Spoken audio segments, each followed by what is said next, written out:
దేవుడు మన మధ్య ఉన్నాడని నేను బలంగా నమ్ముచున్నాను. ఎందుకంటే వాక్యం చదవగానే కరెంటు పోయింది. వాక్యం చదవగానే ఎప్పుడైతే వాక్యాన్ని స్టార్ట్ చేస్తున్నానో వెనకాల గొడవ స్టార్ట్ అయిపోయింది. అంటే సాతానికి ఈరోజు నేను చెప్పే వాక్యం మీరు వినడం సాతానికి ఇష్టం లేదు. అంటే ఈరోజు నేను చెప్పబోయే వాక్యంలో గొప్ప శక్తి ఉందనే నేను నమ్ముచున్నాను. హల్లెలూయా. దయచేసి ప్లీజ్ మొక్కుకుంటున్నాను అందరినీ, సైలెంట్గా ఉండండి. మీరు నా వాక్యాన్ని మీరు వినండి. ఇది దేవుని వాక్యాన్ని మీరు వినండి. ఏ ఒక్కరు అల్లరి చేయొద్దు. Praise the lord. హల్లెలూయా. శోధన సహించువాడు ధన్యుడు, అతడు శోధనకు నిలిచినవాడే. ప్రభువు తన్ను ప్రేమించు వారికి వాగ్దానం చేసిన జీవ కిరీటమును పొందును. యేసయ్యకు 12 మంది శిష్యులని మనందరికీ తెలుసు. ఇప్పుడు ఈ 12 మంది శిష్యుల గురించి బైబిల్లో 4 చోట్ల ఉంది. ఎక్కడ? 4 చోట్ల ఉంది. రాసుకునే అలవాటు ఉన్న వాళ్ళు నేను రిఫరెన్స్లు చెప్తాను, మీరు రాసుకోండి. ఎందుకంటే రిఫరెన్స్లు మీరు రాసుకోవడం వల్ల రేపు మీరు ఫ్యూచర్లో బైబిల్ ధ్యానిస్తున్నప్పుడు ఒక పలానా చోట అన్ని రిఫరెన్స్ చెప్పాడు కదా, దీంట్లో ఉందా లేదా అనేది ఒకసారి మిమ్మల్ని మీరు చెక్ చేసుకోవచ్చు అన్నమాట. అర్థమైంది కదా? జాగ్రత్తగా వినండి. ఇప్పుడు చూడండి, ఇక్కడ మత్తయి సువార్త 10వ అధ్యాయము 2 నుండి 4 వచనాలు. మత్తయి సువార్త 10వ అధ్యాయము 2 నుండి 4 వచనాలు. ఇక్కడ మీరు చూసినట్లయితే అక్కడ యేసయ్యకు ఎంతమంది శిష్యులు ఉన్నారనేది క్లియర్ కట్గా దేవుడు రాస్తాడు. 12 మంది శిష్యులు. చదువుదామా మాటలు? ఆ 12 మంది అపోస్తలుల పేర్లు ఏమనగా, మొదట పేతురు అనబడిన సీమోను, అతని సహోదరుడు ఆంద్రేయ, జబదేయి కుమారుడు యాకోబు, అతని సహోదరుడు యోహాను, ఫిలిప్పు, బర్తలోమై, తోమా, సుంకరి అయిన మత్తయి, అల్ఫై కుమారుడు యాకోబు, తద్దయ్యను మారు పెలుగళ్ళ లెబ్బై, తర్వాత కనానీయుడైన సీమోను, ఆయనను అప్పగించిన ఇస్కరియోతు యూదా. హల్లెలూయా. ఇప్పుడు 12 మంది శిష్యులు. ఎంతమంది శిష్యులమ్మా? 12 మంది శిష్యులు. ఇదిగోండి, మీకు గాలి ఆడకపోతే పేపర్తో గాలి ఇలా ఇలా విసురుకోండి, కానీ అని ఎవ్వరు సౌండ్ చేయొద్దు. అర్థమైంది కదా? రైట్. మరీ అంతకు ఇబ్బంది అనిపిస్తే బయటికి వెళ్ళిపోండి, కానీ లోపల ఉండి మాత్రం మీరు ఎవ్వరూ డిస్టర్బెన్స్ చేయొద్దు. Praise the lord. హల్లెలూయా. మంచిది. ఇప్పుడు చూడండి, ఇక్కడ ఈ 12 మంది శిష్యులలో మొట్టమొదటి శిష్యుడు ఎవరు? ఏంటి, ఎవరు మాట్లాడట్లా? నేను ఎలా స్టార్ట్ చేశాను వాక్యాన్ని? పేతురు అనబడిన మొట్టమొదటిది ఎవరు? లాస్ట్ ఎవరు? Very good. లాస్ట్ ఎవరు? ఇస్కరియోతు.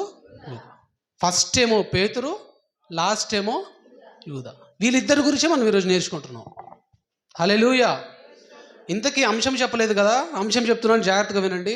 మన అంశం ఈరోజు అపవాది శోధనలను జయించే క్రైస్తవులుగా మనం ఉండాలి. హల్లెలూయా. ఈరోజు మన అంశం ఏంటి? అపవాదిని జయించే క్రైస్తవులుగా మనము, అపవాది శోధనలను జయించే క్రైస్తవులుగా మనము ఉండాలి. ఇంతకీ పేతురు జీవితంలో అపవాది శోధనలు వచ్చాయా అంటే వచ్చాయని మనం అనాలి. ఇప్పుడు మరి ముఖ్యంగా ఈ వాక్యాన్ని తల్లిదండ్రులు వినాలి, చదువుకుంటున్న పిల్లలు వినాలి, ఉద్యోగం కోసం ఎదురు చూస్తున్న యవ్వనస్తులు కూడా వినాలి. అపవాది ఒక మనిషిని ఏ రకంగా హింస పెడతాడంటే, ఉదాహరణకి నువ్వు అపవాదికి చోటిచ్చావనుకో, నిన్ను వాడుకొని నిన్ను నువ్వే చంపుకునేటట్లు చేస్తాడు. అర్థమైందా? ఉదాహరణకి నేను అపవాదికి చోటిచ్చాను, నా అంతట నేనే చనిపోయేటట్లు అపవాది చేస్తాడు. అందుకని దేవుడు చాలాసార్లు చెప్తాడు, అపవాదికి మీరు చోటివ్వకుడు. అపవాదిని మీరు ఎదిరించాలని ఆశపడుతున్నారా? అయితే అపవాదిని ఎదిరించుడి, దేవునికి లోబడి ఉండుడి. పేతురు విషయంలో దేవుడు ఎన్నో అద్భుత కార్యాలు చేశాడండి, ఎన్నో అద్భుత కార్యాలు.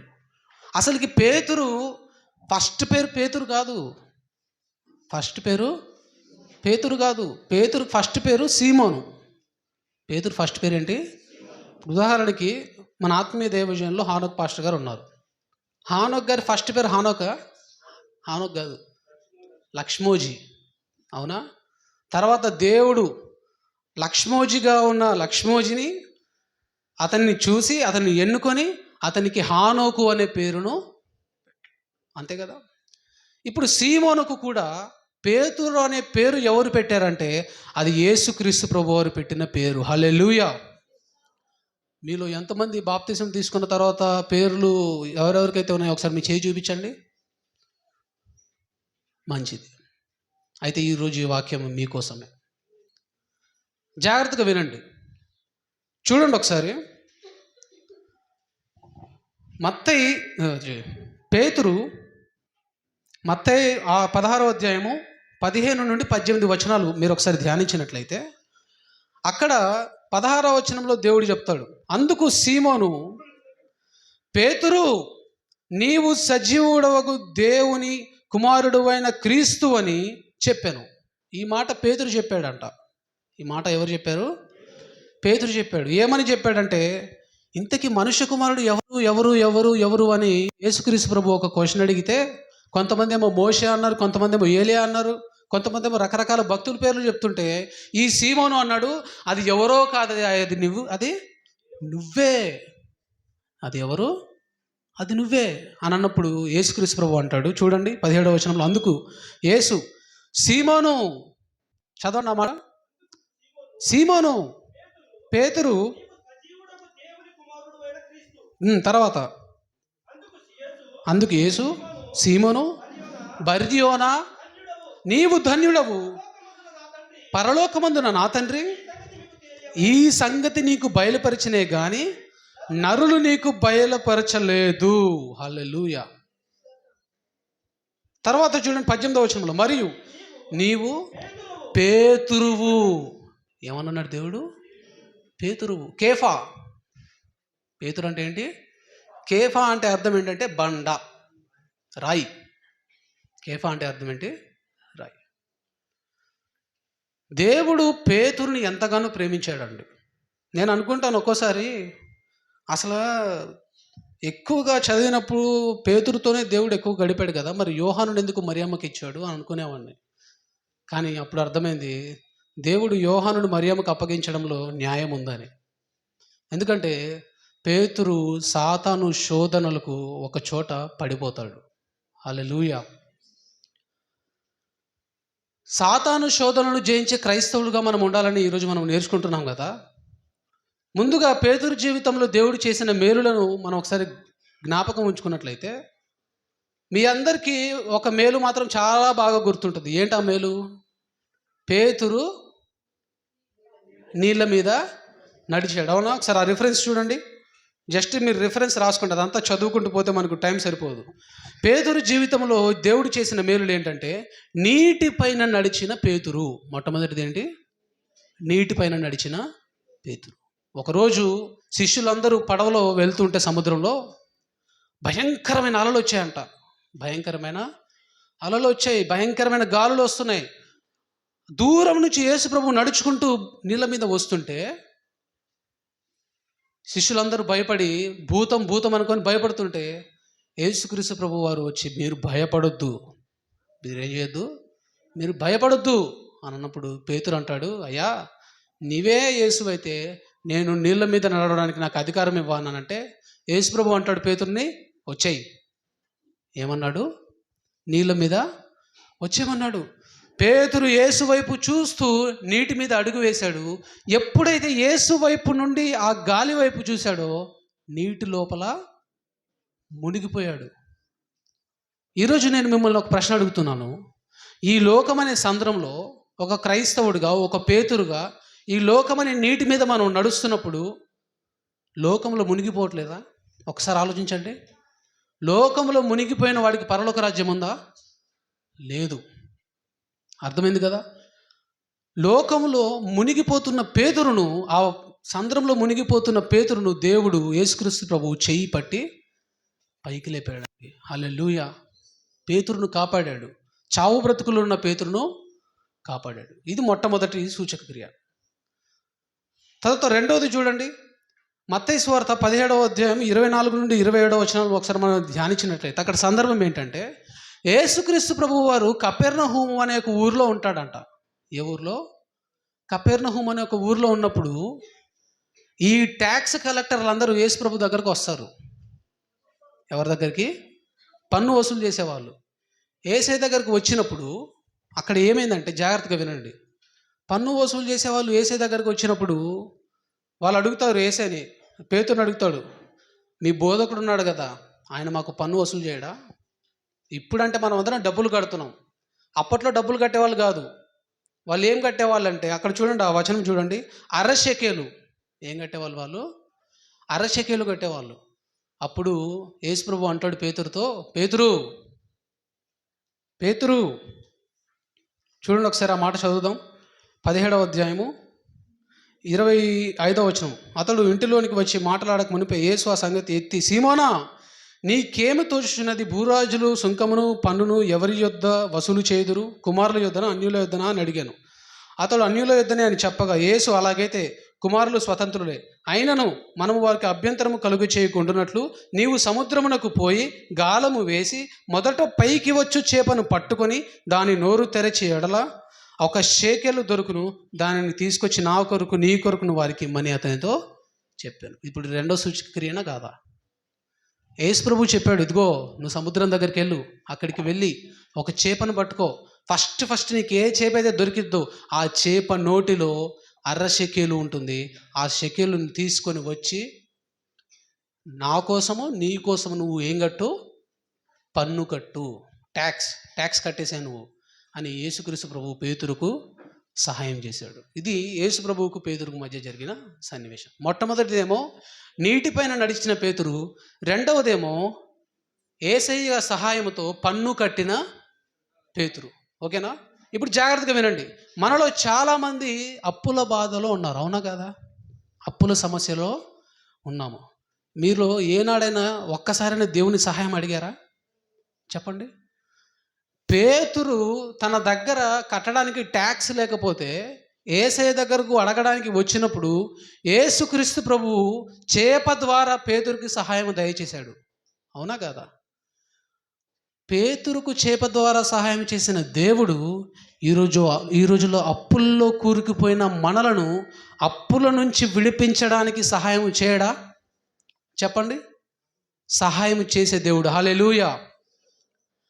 తర్వాత మూడవ సూచక్రియ మనం చూసినట్లయితే మార్కు 1వ అధ్యాయము 30 నుండి 31 వచనాలు. మార్కు 1వ అధ్యాయము 30 నుండి 31 వచనం మీరు చూసినట్లయితే, పేతురు సీమోను అత్త జ్వరముతో పడి ఉండగా వెంటనే వారు ఆమెను గూర్చి ఆయనతో చెప్పిరి.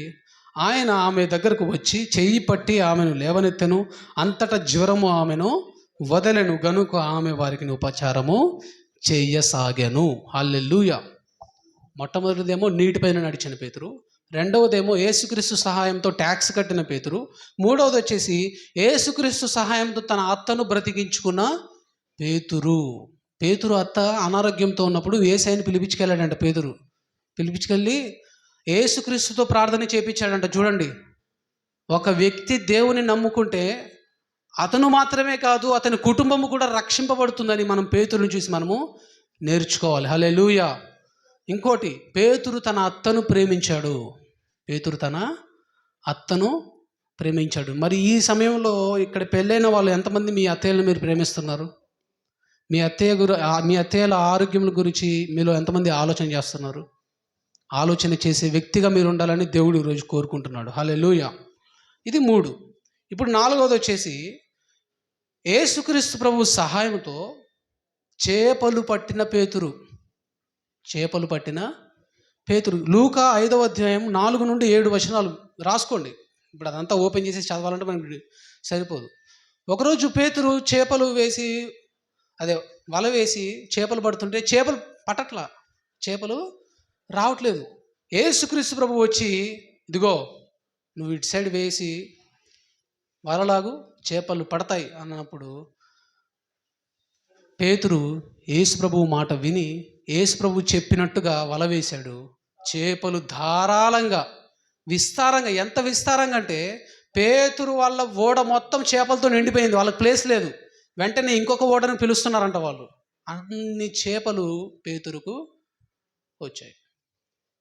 చూడండి, గమనించండి. ఇప్పుడు పేతురు విషయంలో 4 సూచక్రియలు మనం చూసాం, అవునా? ఇలాగ బైబిల్ మొత్తం మీరు ధ్యానిస్తున్నట్లయితే ఎన్నో విషయాలండి, 1 కాదు 2 కాదు, ఎన్నో విషయాలు పేతురు జీవితంలో దేవుడు చేశాడు. హల్లెలూయా. అయితే ఒకానొక సందర్భంలో యేసుక్రీస్తు ప్రభువు అంటాడు, పేతురు, నేను ఎవరో తెలియనని నువ్వు 3 సార్లు అబద్ధమాడతావు పేతురు అని పేతురుని యేసు ప్రభువు అడుగుతాడంట. చూద్దాం ఆ సందర్భం. చూడండి,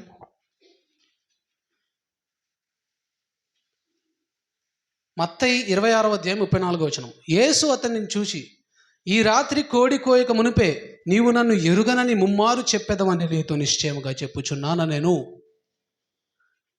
ఇది యేసుక్రీస్తు ప్రభువు వారు పేతురు జీవితంలో పలికిన ఒక ప్రవచన వాక్యం అని నేను అంటాను. ఎందుకంటే జరగబోయే విషయాలను ముందుగానే చెప్పడము ప్రవచనం.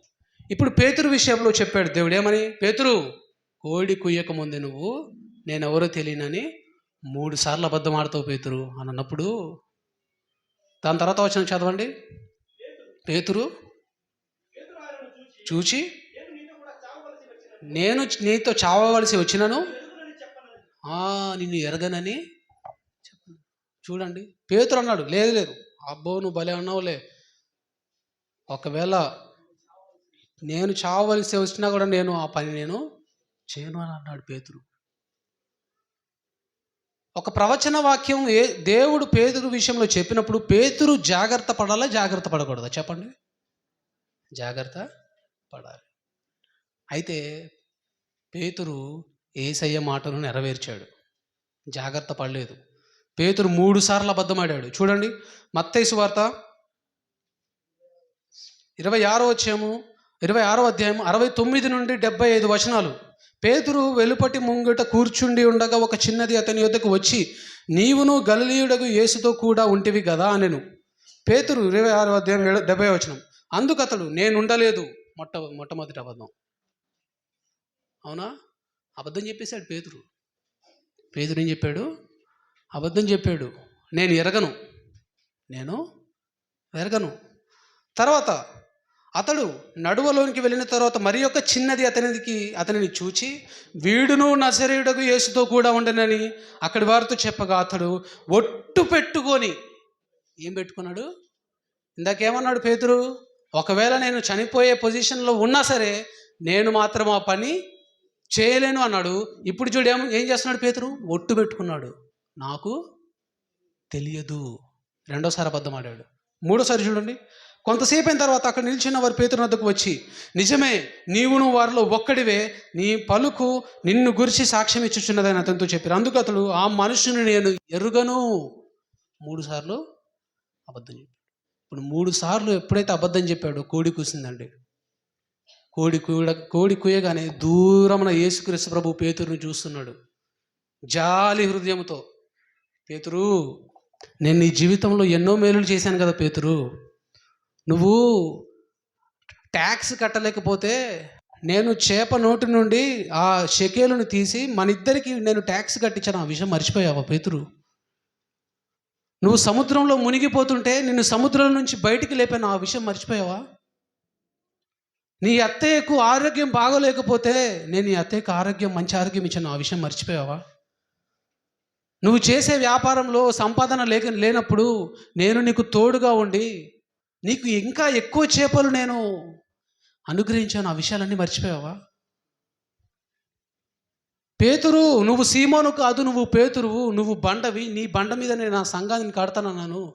ఈ విషయాలన్నీ నువ్వు మర్చిపోయావు పేతురు అని జాలిగా యేసు ప్రభువు చూస్తున్నప్పుడు పేతురు ఏం చేశాడో చూడండి. 65వ వచనం, 75వ వచనంలో, కనుక కోడి కూయక మునుపు నీవు నన్ను ఎరుగనని ముమ్మారు చెప్పేదవని యేసు తనతో అనిన మాట పేతురు జ్ఞాపకము తెచ్చుకొని వెలుపలికి పోయి సంతాపపడి ఏడ్చాడండి. పేతురు ఏడ్చాడు. పేతురుకు ఆ టైంలో ఏం జరిగిందంటే, నేను చెప్తున్నాను జాగ్రత్తగా వినండి. సాతాను గాడు పేతురు దగ్గరకు వచ్చి, ఏ పేతురు, నీకు బుద్ధి ఉందా? నీకు దేవుడు ఇన్ని చేస్తే అసలు దేవుడెవరో తెలియదని అంటావా నువ్వు అని సాతాను మెంటల్గా మానసిక ఒత్తిడిని బాగా క్రియేట్ చేశాడనమాట పేతురుకి. అరే పేతురు, నీలాంటోడు బతకాల్సిన అవసరం లేదు, నీలాంటోడు బతకాల్సిన అవసరం లేదు. ఎందుకని? నువ్వు ఇన్ని రోజులు యేసయ్యతో ఉండి తీరా యేసుక్రీస్తు ప్రభువు అటు సిలువ వేస్తున్న సమయంలో ఆయనకి దగ్గర ఉండకుండా అసలు యేసుక్రీస్తు ప్రభువు ఎవరో తెలియదని నువ్వు 3 సార్లు అబద్ధం చెప్తావా? నీలాంటి దుర్మార్గుడు బతకడానికి వీలేదు, చచ్చిపో నువ్వు. ఏమైపోవు నువ్వు? చచ్చిపో, నీలాంటోడు బతకాల్సిన వీలు లేదు, నువ్వు చచ్చిపో అని భయంకరంగా శోధనలకు గురి చేశాడు సాతాను. కానీ పేతురు చనిపోలేదండి. పేతురు చనిపోలేదు. ఎందుకో తెలుసా అండి? పేతురు పశ్చాత్తాపపడి సంతాపపడి ఏడ్చాడు. అక్కడక్కడే ఇక మోకాలను, అయ్యో నేను ఎంత పాపం చేశాను, నా అంత పాపి ఈ లోకంలో ఎవడు లేడు అని అక్కడికక్కడే పేతురు నలిగిన హృదయంతో తన ముఖాన్ని కూడా తాను చూపించుకోలేకపోయాడు. యేసయ్యకి తన ముఖాన్ని కూడా తాను చూపించుకోలేకపోయాడు. అంత ఘోరమైన స్థితిలో పేతురు పశ్చాత్తాపపడి దేవుని దయను పొంది పేతురు ఏడ్చేశాడు. ఇది పేతురు జీవితంలో జరిగిన సంఘటన. అయితే యేసుక్రీస్తు ప్రభువు పేతురు జీవితంలో ముందుగానే చెప్పాడు ఒక ప్రవచనం. ఏంటా ప్రవచనం? కోడి కుయ్యక ముందే నేను ఎరగనని మీరు. మరి పేతురు విషయంలో పేతురు తెలిసి తెలియక ఒకవేళ 3 సార్లు అబద్ధం ఆడాడు అనుకుందాం. మరి మన విషయంలో చెప్పండి, మన విషయంలో దేవుడు ప్రవచన వాక్యాలు చెప్పలేదా? చూడండి ఒకసారి, మార్కు 13వ అధ్యాయం 13వ వచనం. మార్కు 13వ అధ్యాయం 13వ వచనం. నా నామము నిమిత్తము అందరి చేత మీరు ద్వేషింపబడుదురు, అంతము వరకు సహించిన వాడే రక్షణ పొందును. అంతము వరకు సహించిన వాడే రక్షణ పొందును. పేతురు పశ్చాత్తాపపడి అసలు జాలి హృదయంతో, అసలు ఆ విరిగి నలిగిన హృదయంతో యేసయ్య దగ్గరకు వచ్చి మొర్రపెట్టి, అయ్యా నన్ను క్షమించు అని అడిగినప్పుడు యేసు ప్రభువు పేతురుని, ఛీ పో దుర్మార్గుడా, నేనెవరో తెలియదన్నా 3 సార్లు నువ్వు ఇంకేం ముఖం పెట్టుకుని వస్తావురా నా దగ్గరికి అని యేసు ప్రభు కసురుకోలేదండి. యేసు ప్రభు పేతురుని దగ్గరికి చేసుకొని ప్రేమించి, యేసు ప్రభు చనిపోయి 3వ రోజు తిరిగి లేచిన తర్వాత 40 రోజులు భూమి మీద ఉన్నాడు కదా. అలా 40 రోజులు ఉన్న తర్వాత ఆయన అందరి మధ్యలో తిరుగుతూ మాట్లాడుతున్నప్పుడు పేతురుతో ఒక మాట మాట్లాడాడు. ఏంటో తెలుసా అండి? సిమోను, నువ్వు నన్ను ప్రేమిస్తున్నావా? ఏమన్నాడు? సిమోను, నువ్వు నన్ను ప్రేమిస్తున్నావా? అప్పుడు పేతురు అంటాడు, ప్రేమిస్తున్నానయ్యా. ఏమన్నాడు? ప్రేమిస్తున్నానయ్యా. తర్వాత మరలా అడుగుతాడు, సిమోను నన్ను ప్రేమిస్తున్నావా? అప్పుడు పేతురు అంటాడు, ప్రేమిస్తున్నానయ్యా అంటాడు. మరలా 3 సార్లు అడుగుతాడు, సిమోను నన్ను ప్రేమిస్తున్నావా అని అన్నప్పుడు పేతురు అంటాడు, అయ్యా నేను ప్రేమిస్తున్నాను అన్న సంగతి నీవే ఎరుగుదువు అని అంటాడు. అప్పుడు యేసు ప్రభు వెంటనే ఒక మాట అంటాడు. ఏమని తెలుసా? అయితే వెంటనే నువ్వు వెళ్ళి నా గొర్రెలను కాయుము. మీరు నమ్మండి, పేతురుకు ఉన్న బలహీనతలన్నీ ఎప్పుడైతే పేతురు పశ్చాత్తాపపడి దేవుని సన్నిధిలో ఏడ్చాడో అతనిలో ఉన్న బలహీనతలన్నీ పారిపోయాయండి. హల్లెలూయా. ఇంతకీ పేతురుకున్న బలహీనత ఏంటి? పేతురుకున్న బలహీనత ఏంటంటే మొట్టమొదటిది కోపం. పేతురుకున్న బలహీనత ఏంటి? కోపము ప్రమాదకరం. కోపము ప్రమాదకరం. ఎంత ప్రమాదకరం అంటే, యేసయ్యను ఒక సైనికుడు పట్టుకోవడానికి వచ్చినప్పుడు పేతురు ఏం చేస్తాడంటే తన జేబులో ఉన్న కత్తిని తీసుకొని ఆ సైనికుడి దగ్గరికి వెళ్ళి చెవి నరికేస్తాడు. ఏం నరికేస్తాడు? చెవిని నరికేస్తాడు. అప్పుడు యేసుప్రభు అంటాడు, ఏయ్ పేతురు, నీ చేతిలో ఉన్న కత్తిని పడేయ్. పేతురు అనుకున్నాడు తన బలం సరిపోద్ది అనుకున్నాడు యేసయ్యని కాపాడడానికి. సరిపోద్ది అనుకున్నాడు? బలం. అయితే దేవుడు కూడా కత్తి వాడమంటున్నాడు, కానీ దేవుడు వాడమనే కత్తి వాక్యమనే ఖడ్గము. హల్లెలూయా. ఇది పేతురు జీవితంలో జరిగిన సన్నివేశం. పేతురును దేవుడు ఎంత ప్రేమించాడంటే, బైబిల్లో యేసుప్రభు తన శిష్యుల గురించి చెప్పిన ప్రతిసారి ఫస్ట్ పేతురుతోనే స్టార్ట్ చేసేవాడు. ఎవరితో స్టార్ట్ చేసేవాడండి? అందుకని చూడండి, మత్తయి 10వ అధ్యాయము 2-4 వచనాల్లో ఫస్ట్ సీమోన్ అనబడిన పేతురు, అవునా? తర్వాత మార్కు సువార్త 3వ అధ్యాయం 16-19 వచనాలు కూడా యేసుప్రభు శిష్యులు ఉంటారు. అక్కడ కూడా ఫస్ట్ పేతురుతోనే స్టార్ట్ చేస్తాడు లిస్టు. తర్వాత లూకా 6వ అధ్యాయం 13-16 వచనాలు, అక్కడ కూడా మళ్ళీ పేతురుతోనే స్టార్ట్ చేస్తాడు. తర్వాత అపోస్తుల కార్యంలో 1వ అధ్యాయం 13వ వచనంలో కూడా పేతురుతోనే యేసయ్య యొక్క 12 మంది శిష్యుల పేర్లు ప్రారంభమయ్యాయి. అంటే ఒక వ్యక్తిని యేసుప్రభువు ప్రేమిస్తే ఆ వ్యక్తికి యేసుప్రభువు ఇచ్చే ధన్యత ఎంత గొప్పదంటే అది మనుషుల ఆలోచనకు కూడా అంతు చిక్కనిది. హల్లెలూయా. ఇది పేతురు జీవితంలో జరిగిన సన్నివేశం. పేతురుకు సాతాను శోధించాడు. ఏమని? నీలాంటి మూర్ఖుడు బ్రతకాల్సిన అవసరం లేదు. ఎందుకని? నిన్ను ఏర్పరుచుకొని నిన్నెంతగానో సహాయం చేస్తున్న యేసయ్యనే నువ్వు తెలియదు అని అంటావా?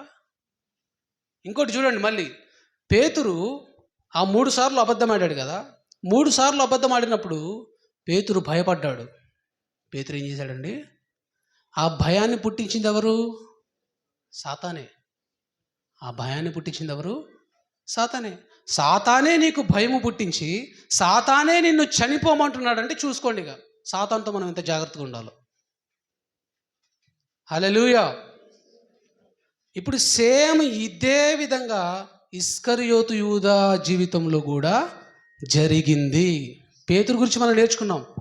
ఇంకొక 10 నిమిషాలు మీరు నా మాటలు కనుక జాగ్రత్తగా వినినట్లయితే మనము ఈ యొక్క ప్రసంగాన్ని మనం ముగించుకుందాం.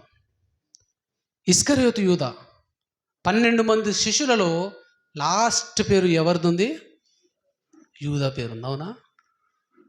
పేతురు ఏమో జాలరి. మరి ఇస్కరియోతు యూదా ఏం పని చేశాడో తెలుసా అండి? దొంగ. ఎవరు? దొంగ. ఇస్కరియోతు యూదా ఒక దొంగ అండి. వాడు దొంగ అని తెలిసిన కూడా యేసుప్రభు ఎంత గొప్పోడంటే ఇస్కరియోతు యూదాకు ట్రెజరీ పోస్ట్ ఇచ్చాడు. ట్రెజరర్ అంటే ఏంటది? ఖజానాదారుడు పోస్ట్ ఇచ్చాడు దేవుడు. ఎవరికి? ఒక దొంగకి. అవునా? చూద్దాం ఒకసారి ఆ మాట.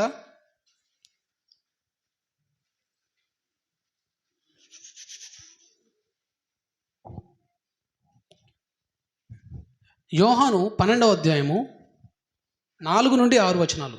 ఆయన శిష్యులలో ఒకడు అనగా ఆయనను అప్పగింపనయ్యున్న ఇస్కరియోతు యూదా ఈ అత్తరెందుకు 300 దేనారములు, ఇంచుమించు 150 రూపాయలు కావచ్చును, అమ్మి బీదలకు ఇయ్యలేదనెను. వాడిలాగు చెప్పినది బీదల మీద శ్రద్ధ కలిగి కాదు, కానీ వాడు దొంగయ్యుండి తన దగ్గర డబ్బు సంచి ఉండినందున అందులో వేయబడినది దొంగిలించుచూ వచ్చెను. అబ్బో, ఈ ఇస్కరియోతు యూదా ఒక దొంగ. ఆ దొంగ దగ్గర ఒక సంచి ఉంది. యేసుక్రీస్తు ప్రభువు ఎక్కడికైనా వెళ్ళినప్పుడు 12 మంది శిష్యులను వెంట వేసుకొని వెళ్తాడు. యేసుక్రీస్తు మీద అభిమానం ఉన్న వాళ్ళందరూ ఆ సంచిలో డబ్బులు వేస్తే ఈ ఇస్కరియోతు యూదా ఏం చేసేవాడంటే ఆ డబ్బు సంచిలో ఉన్న డబ్బును దొంగతనం చేసేవాడు. వాడు బుద్ధి మారిందా చెప్పండి? పేతురు యేసయ్య దగ్గరకు వచ్చినప్పుడు సీమోనుగా ఉన్న అతను ఎలా మారాడు? పేతురుగా మారాడు. కానీ ఇక్కడ ఈ ఇస్కరియోతు యూదా చూడండి, ఎలా ఉన్నాడో అలానే ఉన్నాడు. ఇప్పుడు ఒక ప్రశ్న మిమ్మల్ని అడుగుతున్నాను. దేవుని దగ్గరికి మనం వచ్చినప్పుడు, మనం రాకముందు ఎలా ఉన్నామో ఆయన దగ్గరకు వచ్చిన తర్వాత అలా ఉండకూడదు మనం. హల్లెలూయా. పాతవి గతించిన సమస్తము కొత్తమైనవనా? పాత బుద్ధులు మనలో ఉండకూడదు. యేసుప్రభుని నమ్ముకున్న తర్వాత మరలా పాత బుద్ధులే కనుక మనలో ఉంటే మనకు ఇస్కరియోతు యూదాకు తేడా లేదు. మనకు ఇస్కరియోతు యూదాకు ఏమైనా తేడా ఉందా? లేదు. ఎంత మూర్ఖుడంటే యూదా డబ్బు కోసం యేసయ్యను నమ్మేశాడు. దేనికోసం? డబ్బు కోసం యేసయ్యను అమ్మేశాడు. ఇందాక పేతురు జీవితంలో ఒక ప్రవచన వాక్యం మనం చూసాం. ఏమని? పేతురు, నేనెవరో తెలియదని నువ్వు 3 సార్లు మాట్లాడతావు. పేతురు ప్రవచన వాక్యాన్ని విన్నాడు. పేతురు 3 సార్లు అబద్ధం. మరి ఇస్కరియోతు యూదా జీవితంలో కూడా యేసు ప్రభు ముందుగానే ఒక మాట చెప్పాలి కదా. ఆ మాట చెప్పాడు చూడండి. యోహాను 13వ అధ్యాయము 26వ వచనం. అందుకు యేసు, నేనొక ముక్క ముంచి ఎవనికి ఇచ్చేదనో వాడే అని చెప్పి ఆ ముక్క ముంచి సీమోను కుమారుడు ఇస్కరియోతు యూదాకు ఇచ్చెను. వాడు ఆ ముక్క పుచ్చుకొనగానే సాతాను వానిలో ప్రవేశించెను. యేసు, నీవు చేయుచున్నది త్వరగా చేయమని వానితో చెప్పగా, ఆయన ఎందు నిమిత్తము ఇలాగూ చెప్పెనో అది భోజనమునకు కూర్చున్న వారిలో ఎవ్వరికి తెలియలేదు. డబ్బు సంచి యూదా యొద్ద ఉండెను కనుక పండుగకు తమకు కావలసిన వాటిని కొనుమని అయినను బీదలకి ఏమైనా ఇమ్మని అయినను యేసు వానితో చెప్పినట్టు కొందరు అనుకున్నారు. ఇప్పుడు డబ్బు సంచి ఎవరి దగ్గర ఉంది? యూదా దగ్గర ఉంది. అంటే ఇప్పుడు యూదా ఎవరు? ట్రెజరర్. ఎవరు యూదా? అంటే ఆ ఫైనాన్షియల్, అంటే ఆ డబ్బుకు సంబంధించిన డీటెయిల్స్ మొత్తం ఎవరు చూసుకుంటారు? యూదానే చూసుకుంటాడు. అయితే ఆ 13వ అధ్యాయంలోని 21వ వచనంలో మీరు చూసినట్లయితే అంతటా 12 మంది శిష్యుల సంఖ్యలో చేరిన ఇస్కరియోతు అది కాదు. యేసు ఈ మాటలు పలికిన తరువాత ఆత్మలో కలవరపడి, మీలో ఒకడు నన్ను అప్పగించునని నిశ్చయముగా చెప్పుచున్నాను. ఇది ప్రవచన వాక్యం కాదా? మీలో ఒకడు నన్ను అప్పగిస్తున్నాడు అని ఆ మాట చెప్పినప్పుడు యూదా ఆ మాట విన్నాడు. ఇస్కరియోతు యూదా ఆ మాట విన్నాడు. ఆ మాట విని కూడా యూదా భయం తెచ్చుకోలేదు. సేమ్ ఇందాక పేతురు జీవితంలో కూడా మనం చూసాం. ఏమని? నువ్వు 3 సార్లు అబద్ధం చెప్తావు పేతురు అని ఆ మాట పేతురు విన్నాడు. విన్నా కూడా పేతురు అబద్ధం ఆడాడు. ఇప్పుడు ఇక్కడ యూదా విషయంలో కూడా మనం చూస్తున్నాము. యూదా ఆ మాట విన్నాడు. ఏంటి ఆ మాట? మీలో ఒకడు నన్ను అప్పగిస్తున్నాడు అన్న మాట విన్నాడు. అయినప్పటికీ యూదా ఆ మాటకు భయపడ్డా? భయపడలేదు. ఎందుకంటే సాతాను బంధకం గట్టిగా పట్టుకుంది. యూదా మైండ్ మొత్తం డబ్బు చుట్టే తిరుగుతుంది. డబ్బు కోసం ఎలా ఎలా ఎలా ఎలా అని యేసయ్యను ఎలా అమ్మాలి అనే ఆలోచనలోనే పడిపోయాడు యూదా. అంతేగాని ఈయన ఒక పరిశుద్ధుడు, ఈయనకు నేను ఒక సెక్యూరిటీగా ఉండాలనే ఆలోచనలో ఉన్నాడా? లేడు. ఇస్కరియోతు యూదా యేసయ్యను అమ్మేశాడు. ఎంతకు అమ్మాడండి? ఎంతకు? చదువుదామా దేవుని మాట? Praise the lord. హల్లెలూయా.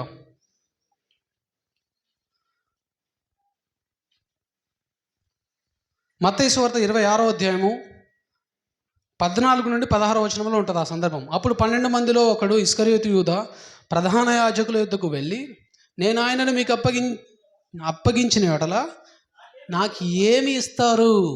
నాకు ఏమి ఇస్తారు? అందుకు వారు ఎన్ని ఇస్తారంట? 30. ఇప్పుడు చెప్పండి, 33 30 30 వెండి నాణేలు ఇస్తారు తూచివానికి. అంటే ఇప్పుడు చూడండి, డబ్బు కోసం ఎవరు నమ్మేశాడండి యూదా? యేసయ్యను అమ్మేశాడు. నేను ఒక మాట చెప్పనండి, అక్కడ డబ్బు కోసము యూదా యేసు నమ్మడం కాదు, అక్కడ డబ్బు కోసం యూదా ఓడిపోయాడు సాతాను దగ్గర.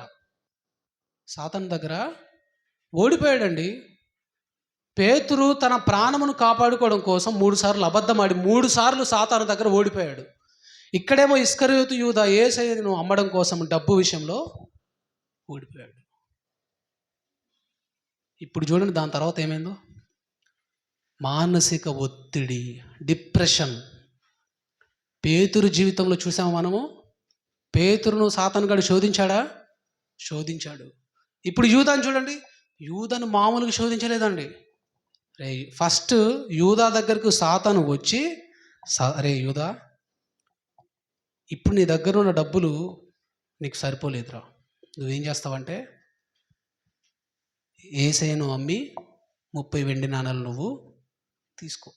సాతాను ప్రేరేపించాడు యూదాని. ఈ మాట నేను చెప్పట్లేదండి, బైబిలే చెప్తుంది. సాతాను యూదాలో ప్రవేశించను అన్న మాట బైబిల్లో ఉంది. ఇప్పుడు యూదా ఏం చేశాడు? యేసయ్యను అప్పగించేసి ఆ 30 వెండి నాణాలు తీసుకున్నాడు.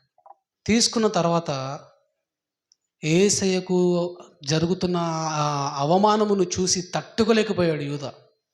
తట్టుకోలేక ప్రధాన యాజకుల దగ్గరికి వెళ్తాడు. చూడండి, మత్తయి 27వ అధ్యాయము 1 నుండి 5 వచనాల్లో మనకుంటుంది ఆ సందర్భం. ఉదయమైనప్పుడు ప్రధాన యాజకులను, ప్రజల పెద్దలను యేసును చంపవలనని ఆయనను విరోధముగా ఆలోచన చేసి ఆయనను బంధించి తీసుకొని పోయి అధిపతి అయిన పొంతి పిలాతునకు అప్పగించిరి. అప్పుడు ఆయనను అప్పగించిన యూదా ఆయనకు శిక్ష విధింపబడగా అది చూచి పశ్చాత్తాపపడి ఆ 30 వెండి నాణెములు ప్రధాన యాజకుల యొద్దకును పెద్దల యొద్దకును మరలా తెచ్చి, నేను నిరపరాధ రక్తమునకు అప్పగించి పాపము చేస్తునని చెప్పాను. వారు దానితో మాకేమి, నీవే చూచుకోనమని చెప్పగా అతడు ఆ వెండి నాణములు దేవాలయంలో పడేసి అది ఏం పెట్టుకున్నాడంట? ఉరి వేసుకున్నాడు. సాతాను చెప్తేనే కదా యూదా అమ్మేసింది, అవునా కదా? సాతాను చెప్తేనే కదా ఇస్కరియోతు యూదా అమ్మింది.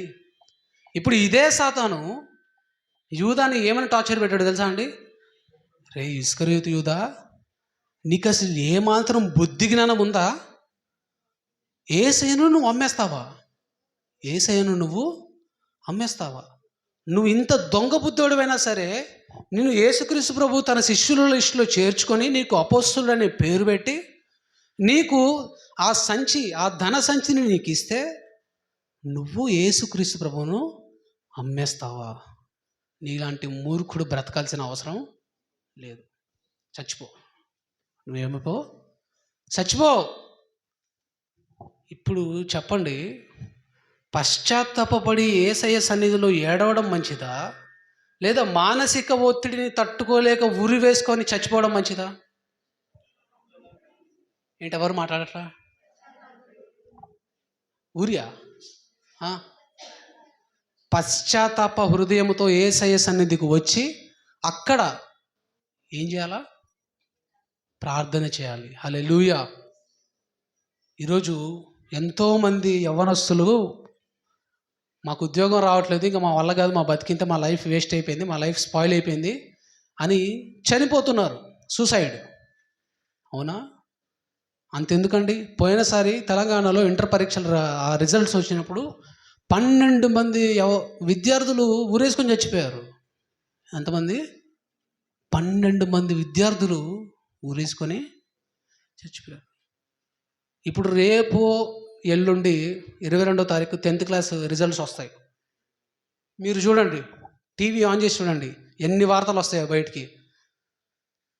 10th క్లాస్ పాస్ అవ్వలేదని ఊరేసుకొని చనిపోయారు. ఇలాంటి వార్తలు మనం వినట్లేదా? అయితే నేను మీ అందరికీ జాగ్రత్తగా చెప్తున్నాను, నువ్వు జాగ్రత్తగా వినండి.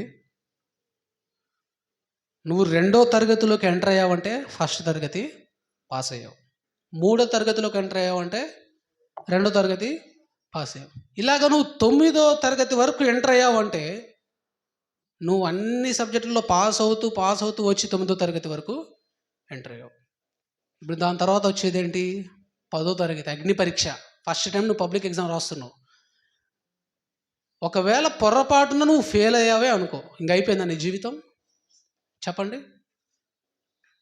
ఫెయిల్ అయిపోతే మరలా చదివి మంచిగా రాయి, దేవుడు నిన్ను పాస్ చేస్తాడు. అవును కదా? కొంతమంది చూడండి 10వ తరగతి కూడా పాస్ అయిపోతారు. హల్లెలూయా.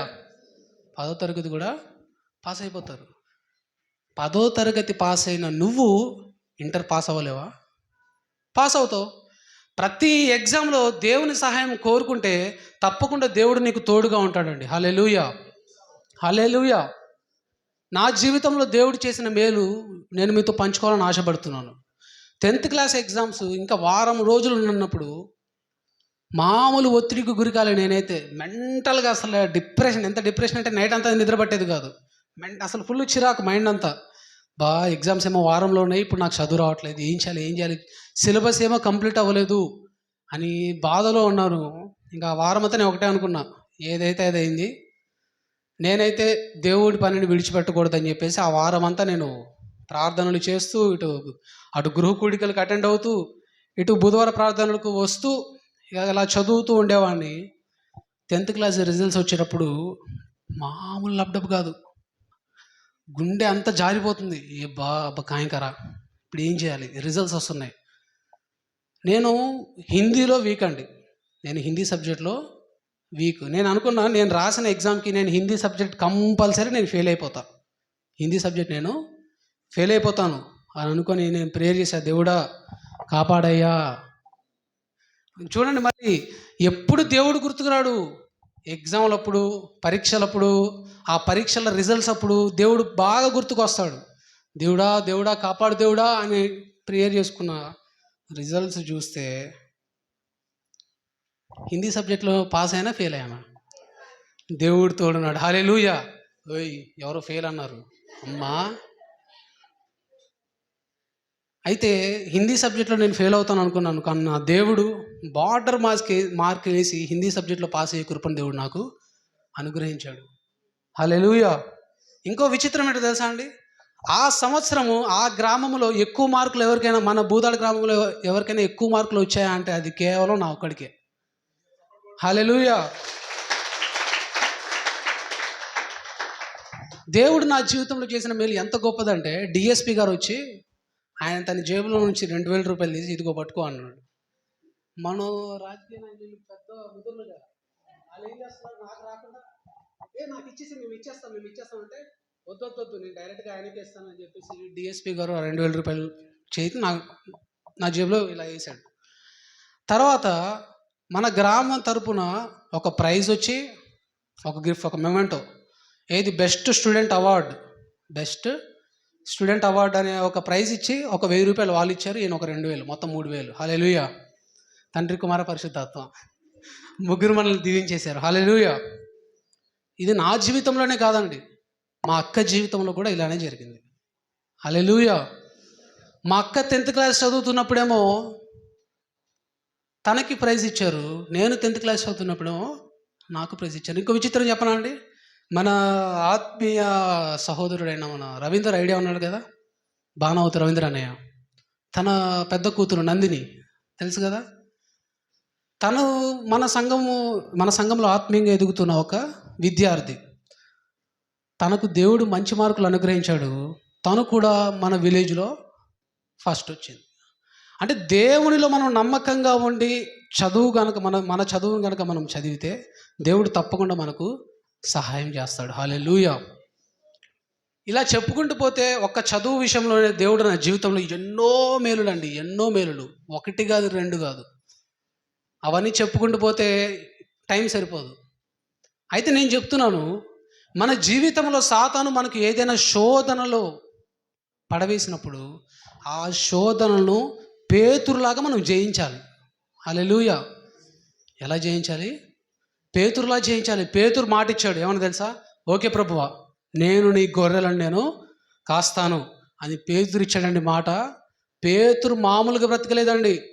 పేతురు ఎక్కడికి వెళ్తే అక్కడ వేల ఆత్మలు రక్షింపబడ్డాయి. హల్లెలూయా. పేతురు నీడబడితేనే స్వస్థత పొందారంట. చూడండి, అంత గొప్ప శక్తి పేతురుకు దేవుడు దయచేశాడు. మరి ఆ శక్తిని పేతురు ఎందుకు పొందుకున్నాడంటే, అంతకంటే ముందు జరిగిన అగ్ని పరీక్షలో పేతురు పాస్ అయ్యాడు. ఏంటి అగ్ని పరీక్ష? సాతాను పెట్టిన శోధన. మరి ఇప్పుడు అదే లాజిక్ కనుక మనం యూదా విషయంలో చూసినట్లయితే, యూదా ఫెయిల్ అయిపోయాడండి, యూదా చనిపోయాడు. అపొస్తలుల జాబితాలో నుండి యూదా కొట్టివేయబడ్డాడు. ఇప్పుడు ఒకసారి ఆలోచిద్దాం, మనం ఎవరిలా ఉన్నాము? పేతురులా ఉన్నామా? యూదాలా ఉన్నామా? పేతురు యేసయ్య శిష్యుడే, యూదా యేసుప్రభు శిష్యుడే. పేతురు యేసయ్య చూసిన అద్భుతాలను చూశాడు, యూదా కూడా యేసుప్రభు చేసిన అద్భుతాలను చూశాడు. ఒక ఉదాహరణ చెప్తాను. 5 రొట్టెలు 2 చేపల కథ మీ అందరికీ తెలుసుగా. 5 రొట్టెలు 2 చేపలు యేసుప్రభు ఆశీర్వదించి ఎవరికి పంచాడు? ఫస్ట్ ఎవరికి పంచాడు? శిష్యులకు పంచాడు. శిష్యులకు పంచిన తర్వాత ఆ శిష్యులందరూ ఏం చేశారు? అందరికీ ఆ శిష్యులలో ఇస్కరియోతు యూదా లేడా? యూదా చూడలేదా సూచక్రియ? చూసినా కూడా యూదా ఉరివేసుకున్నాడంటే సాతాను శోధనలకు యూదా గెలవలేకపోయాడు. మన జీవితంలో ఎన్నో శోధనలు అండి, ఒక మామూలు శోధనలు కాదు. కుటుంబ గొడవలనే శోధనలు, అప్పుల బాధలనే శోధనలు, అవునా? తర్వాత చదువు రావట్లేదనే శోధన, పిల్లల భవిష్యత్తు ఏమైపోద్దామనే శోధన. ఈ శోధనలో నువ్వు ఏం చేస్తున్నావు? ఒకవేళ కోపపడి నువ్వు గొడవ పడుతున్నావు నీ భార్యతో కానీ నీ పిల్లలతో కానీ, కోపపడుడి కానీ పాపము చేయకుడి. ఇందాక నాకు బయట ఈ గొడవ ఏం జరిగిందో తెలియదు, కానీ నాకైతే ఒక విషయం అర్థమైంది. ఒక తండ్రి తన కొడుకుని గట్టిగా కొట్టాడంట. ఒక తండ్రి తన కొడుకుని గట్టిగా కొట్టాడు. అయితే తల్లిదండ్రులకు నేను చెప్పే ఒక సూచన ఏంటంటే, మీ పిల్లల మీద మీకు కోపం ఉన్నప్పుడు దయచేసి మీ చేత్తో కానీ మీ కాళ్ళతో కానీ మీరు వాళ్ళని అస్సలు కొట్టొద్దు. దేవుడు చెప్పిన సూత్రాన్ని మనం పాటిద్దాం. ఏంటది? బెత్తం. దయచేసి బెత్తంతోనే మీరు కొట్టండి. ఎందుకంటే నేను ఒక వార్త విన్నానండి, గట్టిగా కొడితేనంట వీపు మీద అక్కడికక్కడే వాళ్ళ కొడుకు ఫిట్స్ వచ్చి చనిపోయాడంట. ఏం చనిపోయాడు? ఫిట్స్ వచ్చి చనిపోయాడు. ఇదంతా ఘోరమైన వార్త చూడండి. నిజంగా మీకు మీ పిల్లల మీద ప్రేమ ఉంటే బెత్తముని వాడండి, కానీ చేతును కాళ్ళను మీరు వాడొద్దు. ఎవరి మీద కోపం ఎవరి మీద చూపిస్తున్నారు మీరు? మానసిక ఒత్తిడి ప్రతి ఒక్కరికి ఉంటుంది. అది సాతానుగాడు పెట్టే శోధన. దాన్ని మనం ఎలా జయించాలి? పేతురులాగా జయించాలి. అంతేగాని తొందరమైన నిర్ణయాలు కనుక మనం తీసుకున్నట్లయితే ఇస్కరియోతు యూదాలాగా మన కుటుంబాన్ని మనం చంపుకునే వారము అవుతాం. కాబట్టి దేవుడి వాక్యాన్ని దీవించి ఆశీర్వదించును గాక. ఆమేన్. చప్పట్లు కొడదాం. దేవుని ఘనమైన నామాన్ని మనం మహిమపరుద్దాం. చక్కని వాక్యం వివరణగా మన మధ్యలో వివరించబడింది. సారాంశము ఒక్కటే. చెప్పండి. శోధనను సహించువాడు ధన్యుడు, అతడు శోధనకు నిలిచిన వాడై ప్రభువు అనుగ్రహించు జీవ కిరీటమును పొందును. దేవునికి మహిమ కలుగును గాక. శోధనను సహించుకోలేనటువంటి యూదా నాశనమైపోయాడు. శోధనను సహించిన పేతురు పశ్చాత్తాపపడి ప్రభు వైపుకు తిరిగాడు, గొప్పగా వాడబడ్డాడు. హల్లెలూయా. కాబట్టి ఒక ప్రత్యేకమైన ఒక పాట, పల్లవి చరణం పాడిన తర్వాత మనం వాక్య భాగంలోనికి వెళ్దాం. ఎక్కువసేపు తీసుకొని బాబు, మీకు అందరికీ దండాలు.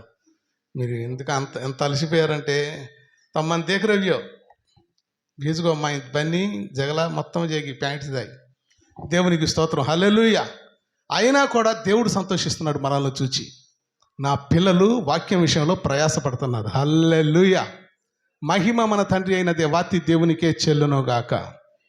కాబట్టి మనలో ఏముందని దేవుడు మనల్ని ప్రేమించాడు ఒక్కసారి జ్ఞాపకం చేసుకుందాం. తబలా 2 శ్లోకాలు బాబు. నాలో ఏముందని కోరుకుంటివి,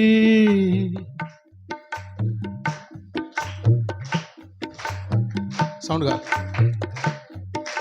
సౌండ్ పెట్టు బాబు, సౌండ్ పెట్టు. చప్పట్లు కొడదాం అందరం కలిసి.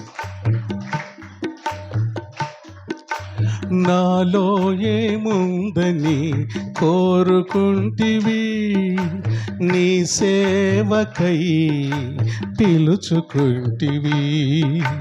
నాలో ఏముందని కోరుకుంటివి, నీ సేవకై నన్ను పిలుచుకుంటివి. ధనఘనతలు లేదే, బంధు బలము లేదే, ధనఘనతలు లేదే, బంధు బలము పాపము లేదే దయచేతనే ఎన్నుకుంటివి, నీ దయచేతనే నన్ను కోరుకుంటివి. నాలో ఏముందని కోరుకుంటివి, నీ సేవకై నన్ను పిలుచుకుంటివి. మంచిదేది నాలో లేకుండినను, నీ మంచితనమంతా చూపించినావు. మంచిదేది నాలో లేకుండినను, నీ మంచితనమంతా చూపించినావు. ఇంతగా నన్నెంతగా ప్రేమించితివే, ఇంతగా నన్నెంతగా ప్రేమించితివి. నా యేసయ్యా నీకే స్తోత్రము, నా యేసయ్యా నీకే స్తోత్రము. నాలో ఏముందని కోరుకుంటివి, నీ సేవకై పిలుచుకుంటివి. నాలో ఏముందని కోరుకుంటివి, నీ సేవకై పిలుచుకుంటివి. ఎడారి వంటి నా బ్రతుకులో నూతన క్రియ చేసి ఊటగా మార్చితివి. ఎడారి వంటి నా బ్రతుకులో నూతన క్రియ చేసి ఊటగా మార్చితివి. ఇంతగా నన్నింతగా ప్రేమించితివి అయా, ఇంతగా నన్నింతగా ప్రేమించితివి. నా యేసయ్యా నీకే స్తోత్రము, నా యేసయ్యా నీకే స్తోత్రము. నాలో ఏముందని కోరుకుంటివి, నీ సేవకై పిలుచుకుంటివి. నాలో ఏముందని కోరుకుంటివి, నీ సేవకై పిలుచుకుంటివి. నన్ను నీ సేవకై పిలుచుకుంటివి, నన్ను నీ సేవకై పిలుచుకుంటివి. హల్లెలూయా, హల్లెలూయా. మొట్టమొదటి శిష్యుని పేరు ఏంటో చెప్పండి. ఏమన్నాడమ్మా? పేతురు. నువ్వు నిజముగా పేతురువి, నువ్వు కేఫావి, నేను నీ మీద నా సంఘాన్ని స్థాపిస్తాను. అంటే పేతురు ఇప్పుడు ఎవరు చెప్పండి? మొట్టమొదటి సేవకుడు ఎవరండి సంఘానికి? హల్లెలూయా. సంఘమునకు ఒక కాపరిగా మొట్టమొదటిసారిగా నియమింపబడిన శిష్యుడు ఎవరయ్యానంటే పేతురు. హల్లెలూయా. పేతురుని దేవుడు అప్పుడప్పుడు ఒక మాట అంటాడు, దుడుకు పేతురు అంట. పేతుడు ఎవరండి? దుడుకు పేతురు. దేతో దుడుకు కేతేకం కత్రహత వాళ్ళు మాట్లాడేసుకో. హల్లెలూయా, ప్రైజ్ ది లార్డ్. హల్లెలూయా. దుడుకు పేతురుకుతో అర్థం ఏంటి? దుడుకుతనం ఎక్కువ. దుడుకుతనం అంటే చెప్పాలి, దుడుకుతనం అంటే తొందరపాటు. హల్లెలూయా. తొందరపాటు ఎక్కువ అట. ఈరోజు మనం ఇదే అంశాన్ని ఒకసారి ధ్యానం చేద్దాం. గడిచిన గృహ కూడికలో మనం ఇదే విన్నాం. తొందరపడి తొలగిపోతావా, సహనం కలిగి స్థిరపడతావా? తొందరపడి తొలగిపోతావా, సహనం కలిగి స్థిరపడతావా అనే అంశంతో మనం విన్నాం. అదే సబ్జెక్ట్ను మనం కంటిన్యూ చేద్దాం. ఈరోజు పూర్తి అయిపోతుంది. హల్లెలూయా. చూడండి ప్రభు సన్నిధిలో దేవుని మాట. కొరింథీయులకు రాసిన మొదటి పత్రిక 10వ అధ్యాయము 4వ వచనం. కొరింథీయులకు రాసిన 10వ అధ్యాయం, కొరింథీయులకు రాసిన మొదటి పత్రిక 10వ అధ్యాయం ఈ కళ్ళజోడినతో కానీ దికాయని దీంట్లో జూమ్ కాదురా ఈ వాక్యాలు. ఇది నయ్యం నేను చూసుకుంటా.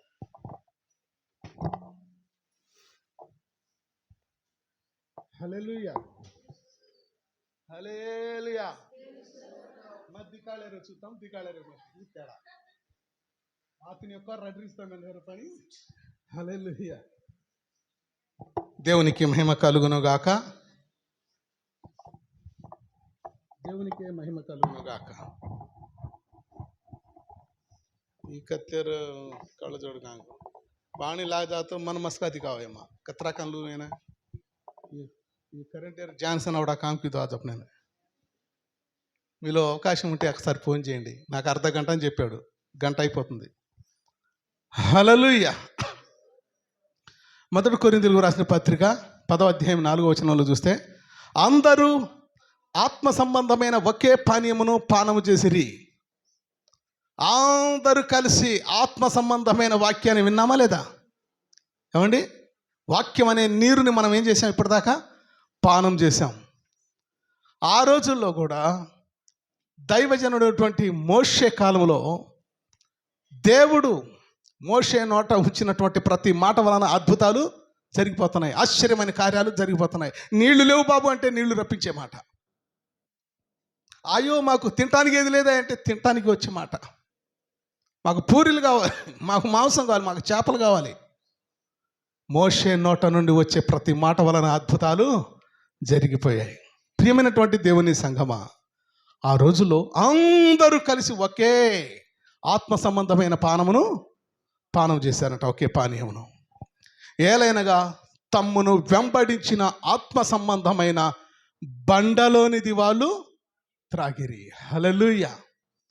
యేసుక్రీస్తు ప్రభు ఆ రోజుల్లో శరీరధారిగా రాకపోయినా ప్రియమైనటువంటి దేవుని బిడ్డలారా, సృష్టిలో ఆయన ఉన్నాడు. గట్టిగా చప్పట్లు కొడదాం, దేవుని నామాన్ని మహిమపడదాం. ఎక్కడ ఉన్నాడు ఆయన? సృష్టి లోపట ఉన్నాడు, సృష్టిలో దాగి ఉన్నాడు ఆయన. హల్లెలూయా. ఎలా దాగి ఉన్నాడంటే ఒక బండగా. ఎలా దాగి ఉన్నాడమ్మా? ఒక బండగా ఆ రోజు ప్రత్యక్షమయ్యాడు ఆయన. ఆ బండ క్రీస్తేనని నూతన నిబంధనలో పౌలు భక్తుడు ప్రియమైన దేవుని బిడ్డలారా తెలియజేశాడు. హల్లెలూయా. అటువంటి బండవై అయి ఉన్నటువంటి ఆ క్రీస్తులో నుండి ఉబికి వచ్చిన జీవ జలమును అందరూ పానం చేశారట. అందరూ ఆ బండలోనిది త్రాగిరి.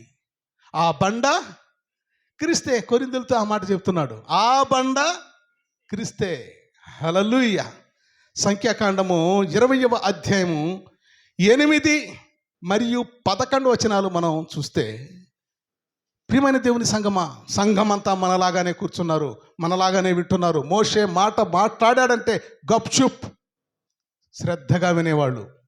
కారణం ఏంటంటే దైవజనుని నోట దేవుని మాట ధారాళంగా వస్తూ ఉండేది. ఆ మాటలో ఉన్న విలువ ఎంతో, ఆ శక్తి ఎంతో కన్నులారా చూచుచున్నారు అక్కడి ప్రజలు. హల్లెలూయా. మనం కూడా అంతేనండి. ఇంతే జనం బయట కనుక కూడుంటే ఎంత గోల ఉంటుందో తెలుసా మీకు?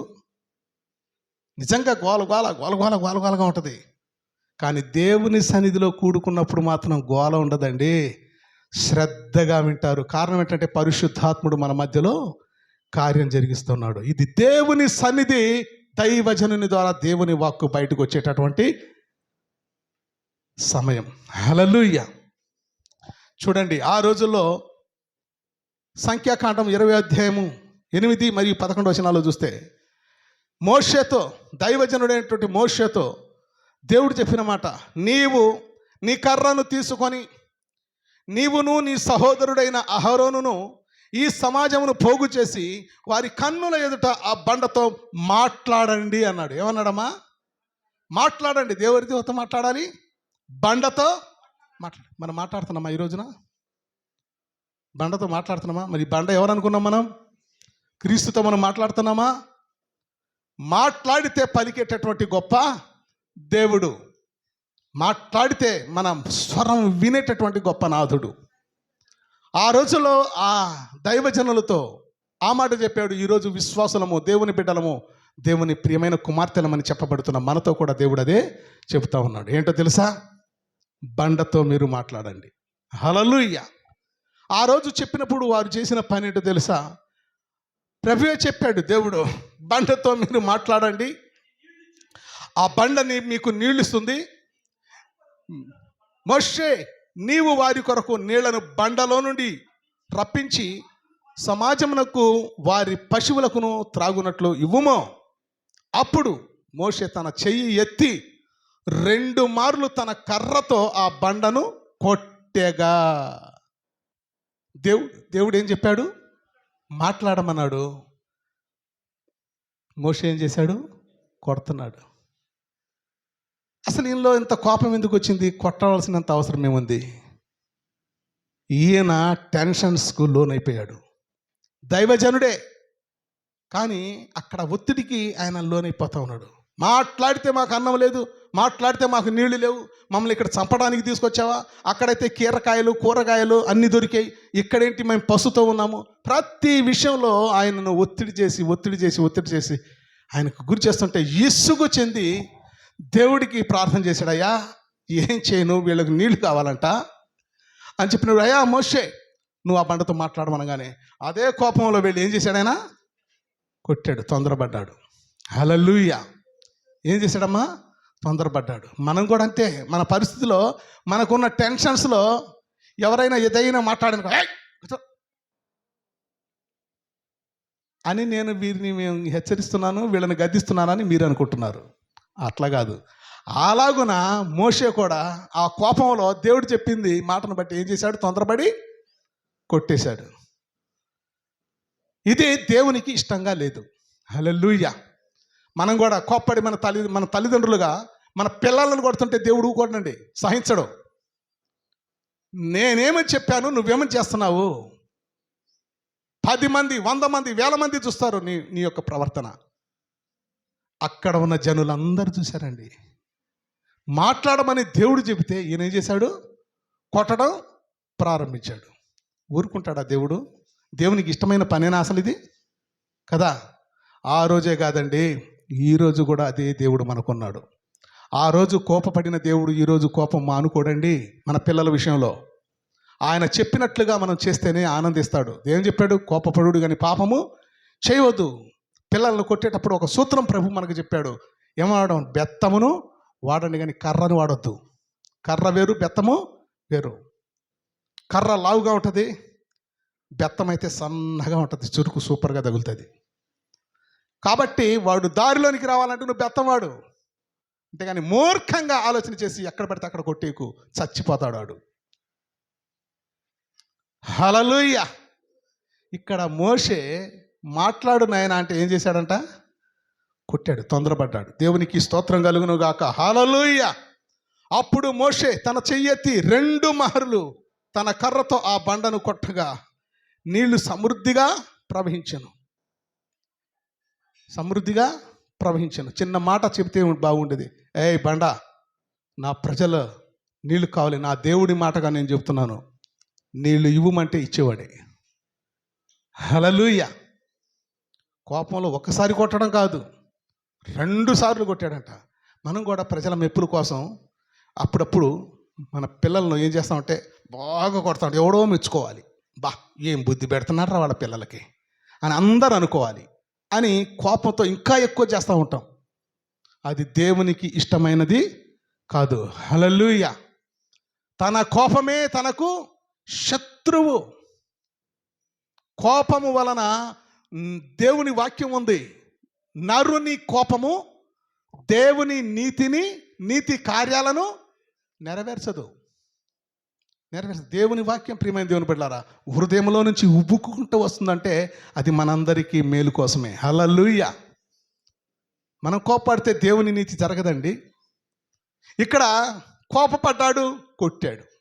ఏం జరిగిందో దాని పర్యవసానం ఏంటో చూద్దాం. హల్లెలూయా. ఈ బండతో మాట్లాడుమని దేవుడు చెబితే ఆ బండను మోషే ఏం చేశాడు బాబు? సరిగ్గా ఈరోజే జరగాల ఈ సన్నివేశం. పిల్లలను కొట్టే సన్నివేశం ఈ రోజునే జరగాల.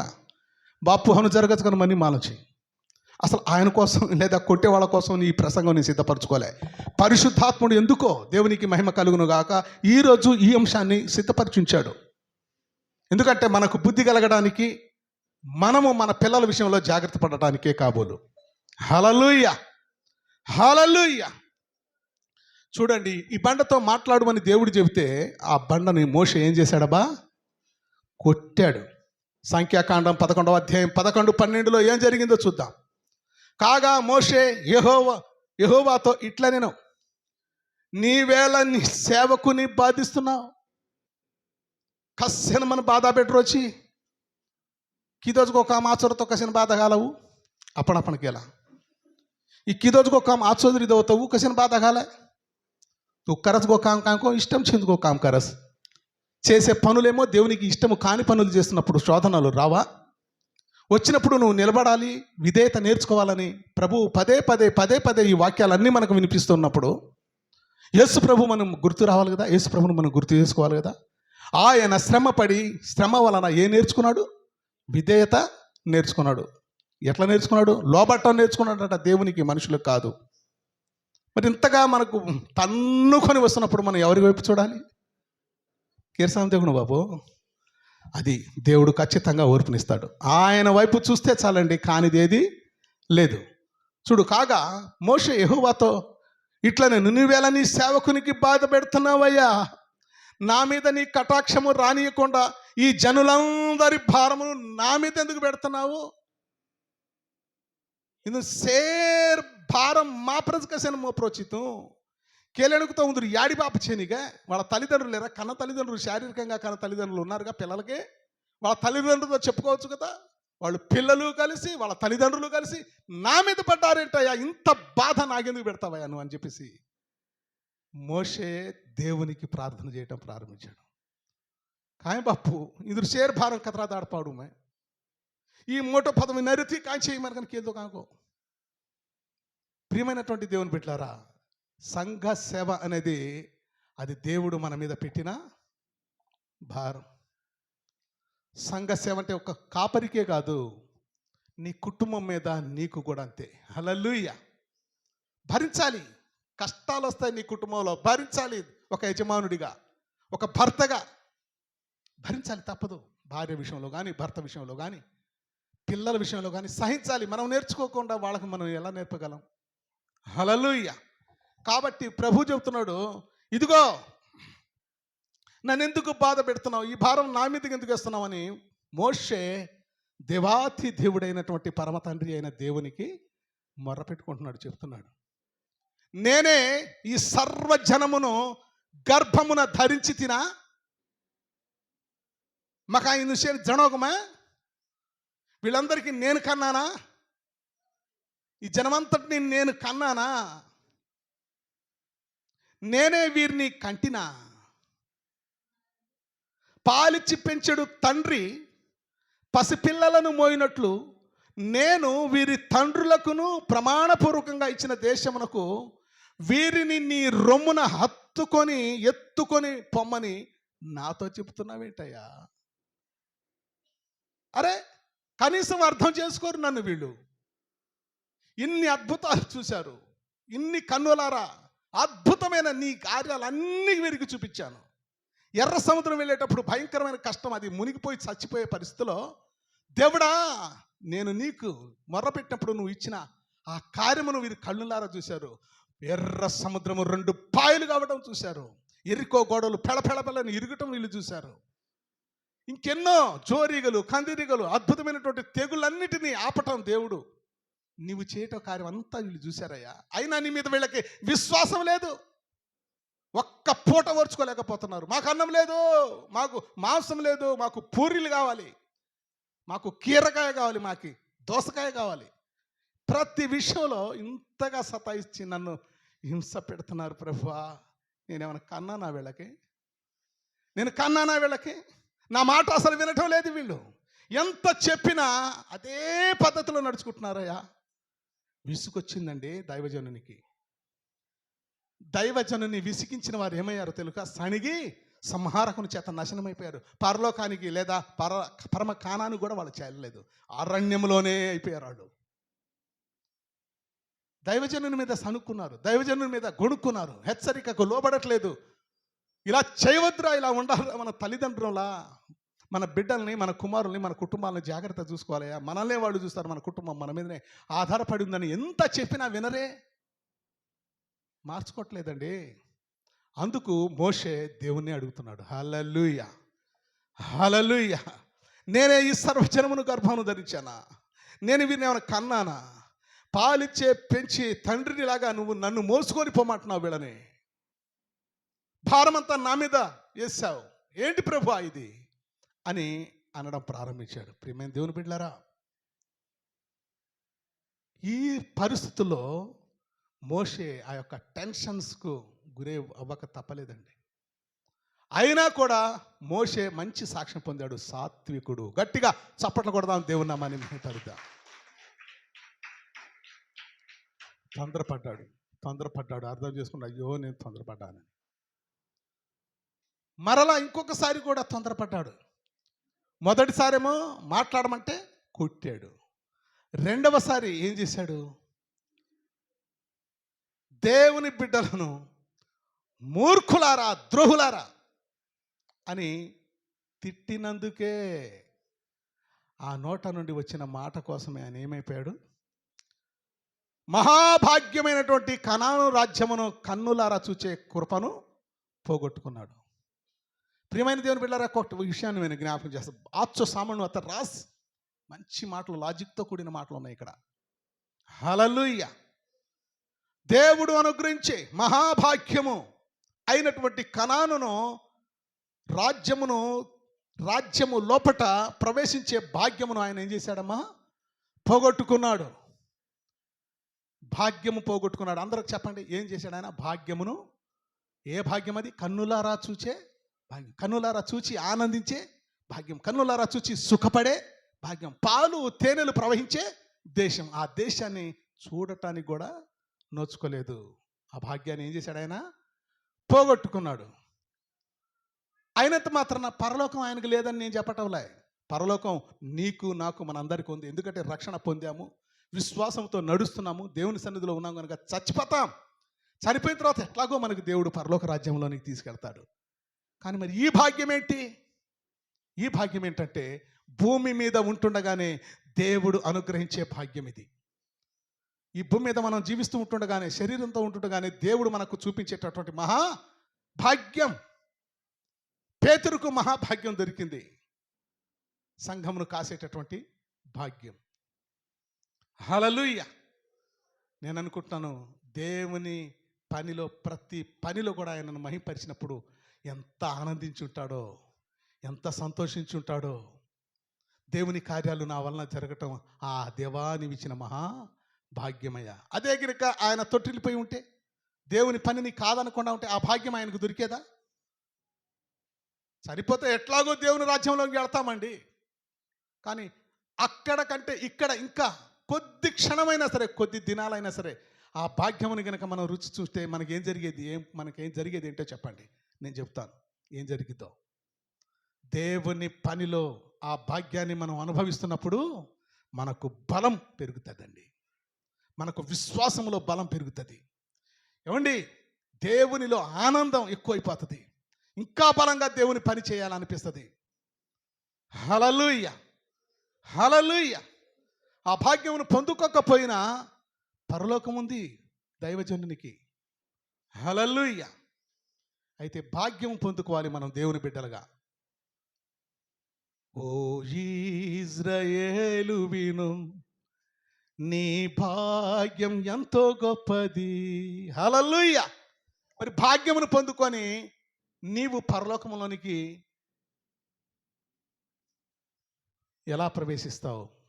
భాగ్యమును పొందుకొని ఇక్కడ ఆనందము, అక్కడ అంతకంటే ఎక్కువ ఆనందం. భాగ్యమును పోగొట్టుకున్న యూదా ఏమైపోయాడు? నాశనమైపోయాడు. నాశనమైన వానికి పరలోకం ఉందా? బ్రతికినంత కాలము కష్టమైన, అందుకనే మోషే గారి గురించి ఒక మంచి మాట వ్రాయబడింది, అల్పకాలపు పాపపు భోగమును అనుభవించుట కంటే నా దేవుని ప్రజలతో కూడా శ్రమను అనుభవించుట నాకు మహాభాగ్యమని ఎంచుకున్నాడటండి. యేసు క్రీస్తును గురించిన నింద మహాభాగ్యమని ఎంచుకున్నాడట. హల్లెలూయా. అందుకనే ఆయన నిలబడగలిగినాడు. చూడండి, ఇక్కడ రెండోసారి కూడా ఏం చేశాడు? మళ్ళీ తొందరపడ్డాడు. హల్లెలూయా, హల్లెలూయా. ఇది తాత్కాలికమైనటువంటిదైనను ఈ భూమి మీద దేవుడు అనుగ్రహించము భాగ్యము కాదంటారా? ఏమండి, దేవుడు అనుగ్రహించే భాగ్యము ఇది స్థిరంగా ఎప్పటికీ నిలిచి ఉంటుందా? ఇది నిలిచి ఉండేది కానే కాదు. ఎందుకంటే మనం వెళ్ళిపోవాలంతే. అయినప్పటికీ నీ భాగ్యమును పొందుకుటలో ఆనందించారండి, ఆశపడ్డారు చాలామంది భక్తులు. కారణం ఏంటో తెలుసా? ఆ భాగ్యం పొందుట్టుకున్నట్టు వలన ఆ పొందినటువంటి ఆ భాగ్యమే వాళ్ళని స్థిరపరిచింది, బలపరిచింది. దేవుని వైపుకు ఇంకా దూసుకుని వెళ్ళడానికి, సాక్ష్యం చెప్పడానికి, నిలబడటానికి, అనేకులను దేవుని వైపుకు నడిపించడానికి ఈ భాగ్యమే వారికి సాక్ష్యం అయిపోయింది. హల్లెలూయా. ఏమైపోయిందండి? సాక్ష్యంగా మార్చుకో అనుభవం. హల్లెలూయా. కాబట్టి ప్రియమైన దేవుని బిడ్డలారా, మనలో తొందరపాటుతనం వస్తున్నప్పుడు ఇదిగో ఇలాంటి సందర్భాలను మనం జ్ఞాపకము చేసుకోవాలంట. హల్లెలూయా, హల్లెలూయా. आज करें टाइम ले हे మహిమ మన తండ్రి అయిన దేవాతి దేవునికే చెల్లును గాక. ఆవచ్చకి తాని నమ్మ గట్టిగా చప్పట్ల మారా. Praise lord. హల్లెలూయా.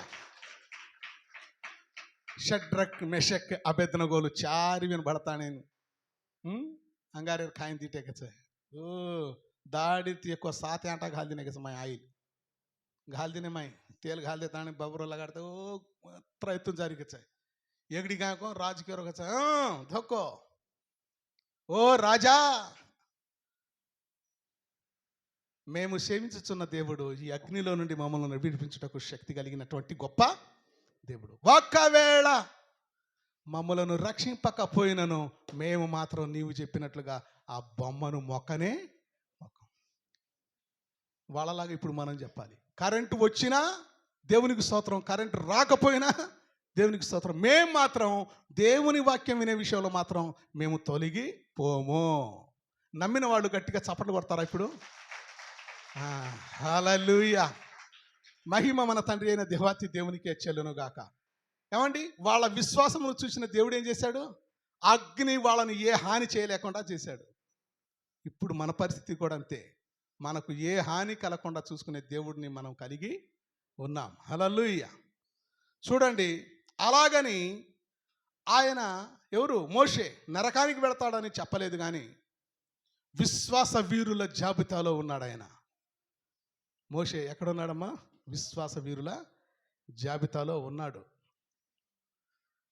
హెబ్రీలకు రాసిన పత్రిక 11వ అధ్యాయం చూస్తే దాంట్లో ఉంటాడు లిస్టులో. హల్లెలూయా. చూడండి, దేవుని జ్ఞాపకాలలో ఆయన ఉన్నాడు. దేవునికి ఇష్టలుగా బ్రతకకపోతే అనుభవించటానికి ఆయన మనకు అనుగ్రహించు భాగ్యమును కూడా మనం పొందుకోలేం. బాపు, ఈ అర్థం విరిచిగా మనం దేవునికి ఇష్టలుగా గనుక బ్రతకకపోతే అనుభవించటానికి దేవుడు సిద్ధపరిచిన భాగ్యాన్ని మనం పోగొట్టుకుంటాం. దేవుడు సిద్ధపరిచిన భాగ్యాన్ని మనం పోగొట్టుకుంటాం. ఆయనకు ఇష్టలుగా జీవించాలి. మన కోరికలు దేవునికి అడగాలి. మనకు అవసరతలు దేవుని అడగాలి. అవసరములు తీరుస్తాడు. మహాభాగ్యవంతులుగా చేస్తాడు. మహాభాగ్యవంతులుగా చేస్తాడు. ఆయన సంఘములో మనల్ని స్థిరపరుస్తాడు. హల్లెలూయా. కొరింథీయులకు రాసిన పత్రిక 10వ అధ్యాయం 5వ వచనం. నీకు అది నేను త్వరగా ముందుకు సాగుతాను. అయితే వారిలో దేవునికి ఎక్కువ మంది, బాబు చదవతో, 1 కొరింథీయులకు రాసిన పత్రిక 10వ అధ్యాయము 5వ వచనం. అయితే వారిలో ఎక్కువ మంది దేవునికి ఇష్టలుగా ఉండకపోయిరి గనుక. ఎక్కడ చచ్చిపోయారమ్మా? ప్రయాణంలోనే, మార్గం మధ్యలోనే చచ్చిపోయారు. మార్గం మధ్యలో వాళ్ళు ఏమైపోయారంట? దేవునికి ఇష్టలుగా ఉండకపోయారు. మనం దేవునికి ఇష్టం లేని పనులు చేస్తుంటే మార్గంలో ఏమైపోతాం? అనుకున్నది సాధిస్తామా? సాధించలేం. కాబట్టి దీంట్లో ఎంత మర్మం దాగిందో ప్రియమైన దేవుని బిడ్డలారా, ప్రతి విషయంలో ఆయనకు ఇష్టలుగా ఉండటానికి మన ప్రయత్నము చేయాలి. ప్రతి విషయంలో ఆయనకు ఇష్టలుగా ఉండేటట్టు మన ప్రయత్నము చేయాలి. హల్లెలూయా. చూడండి, పాడి పంటలు బహుగా పండే దేశంలో పాడి పంటలు బహుగా పండేటటువంటి దేశంలో మోషేను దేవుడు ప్రజలందరినీ నడిపించు బాబు అని బాధ్యతను అప్పగించాడు. హల్లెలూయా. ఈరోజు దైవజనునికి అదే అప్పగించాడు. ఈరోజు మీ కుటుంబాలలో యజమానులైనటువంటి తల్లిదండ్రులకు మీకు అదే అప్పగించాడు. మీరు పిల్లల్ని నడిపించాలి, దైవజనుడు సంఘాన్ని నడిపించాలి. ఎక్కడికి తెలుసా?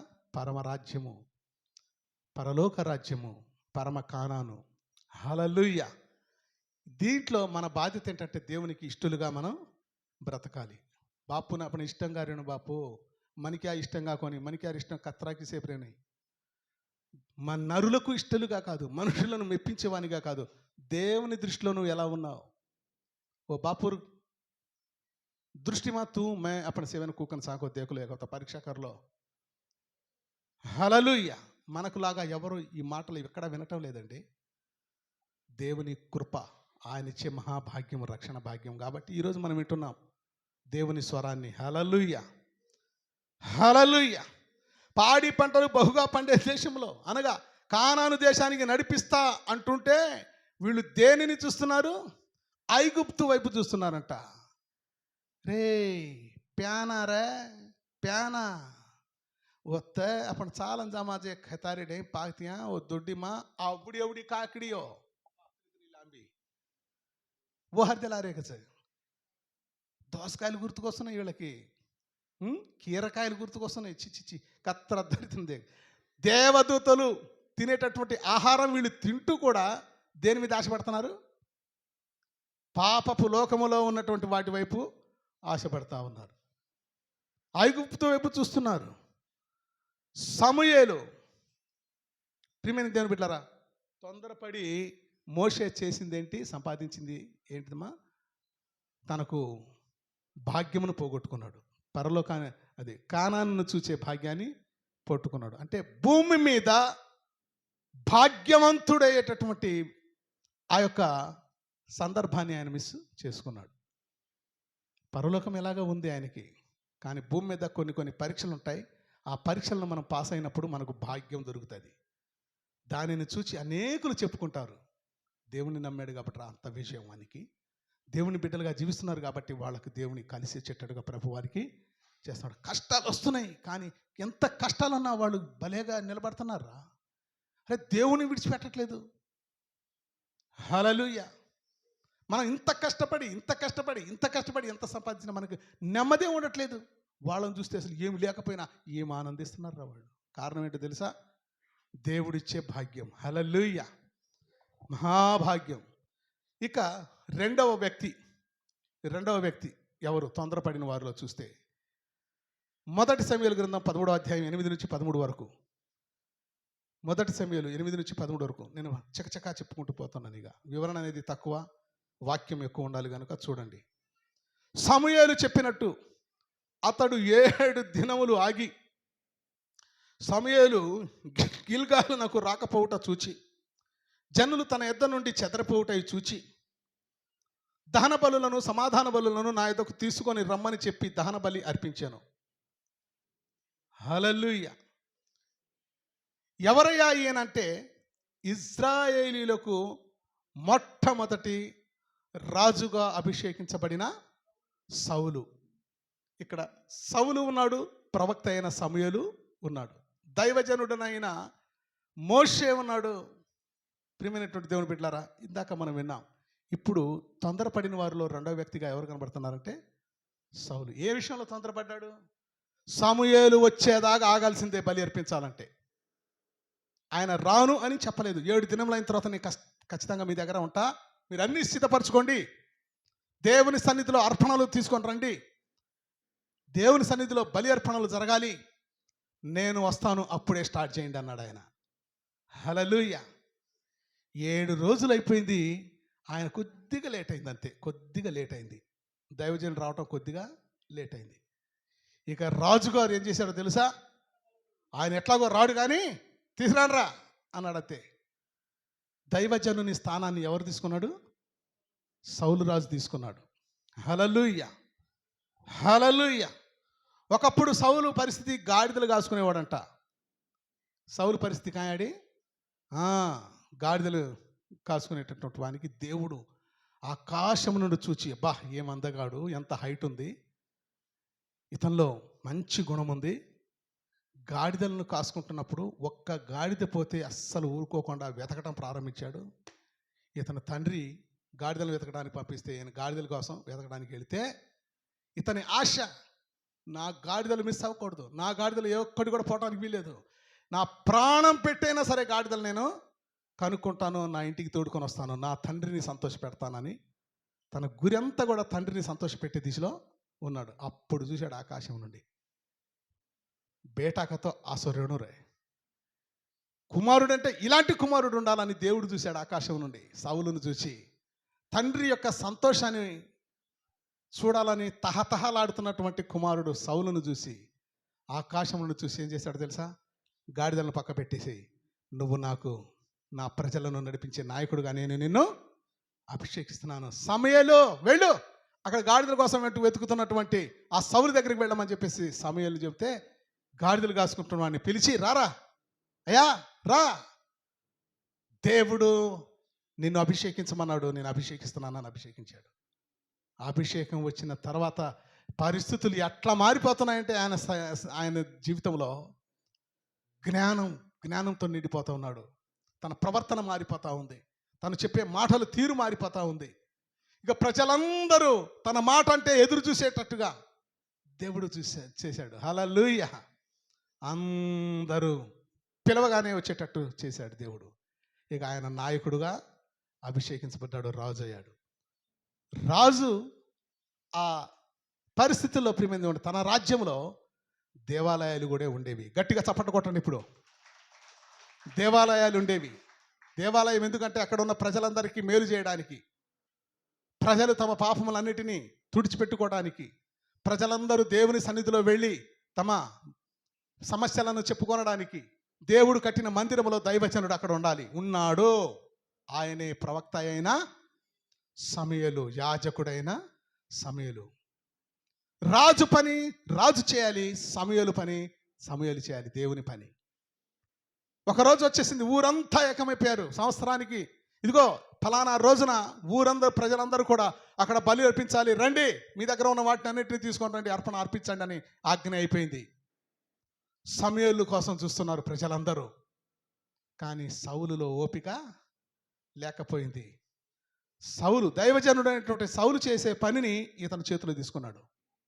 ఇక ధూపార్తిని పట్టుకున్నాడు, మొత్తం కార్యక్రమం అంతా జరిగిస్తున్నాడు. వెంటనే తండ్రి అయిన దేవుడు సమూయేలుకు బయలుపరిచాడు, వెళ్ళు అనగానే సమూయేలు అల్లంత దూరం నుంచి పరిగెత్తుకుని వస్తూనే ఉన్నాడు. హల్లెలూయా, హల్లెలూయా, హల్లెలూయా.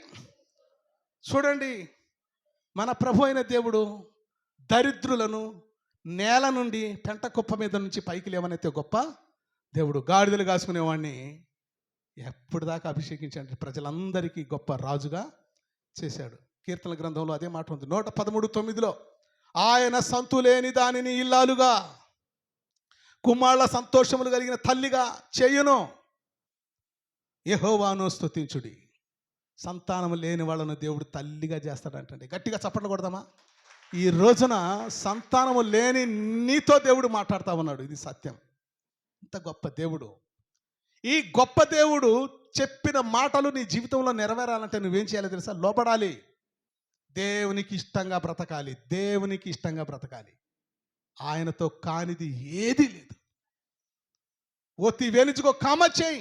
ఆయన అంటున్నాడు, సంతులేని దానిని నేను ఇల్లాలుగా చేస్తాను, కుమారుల సంతోషము కలిగిన తల్లిగా చేస్తానన్నాడు. హల్లెలూయా. ఎంత గొప్ప దేవుడు.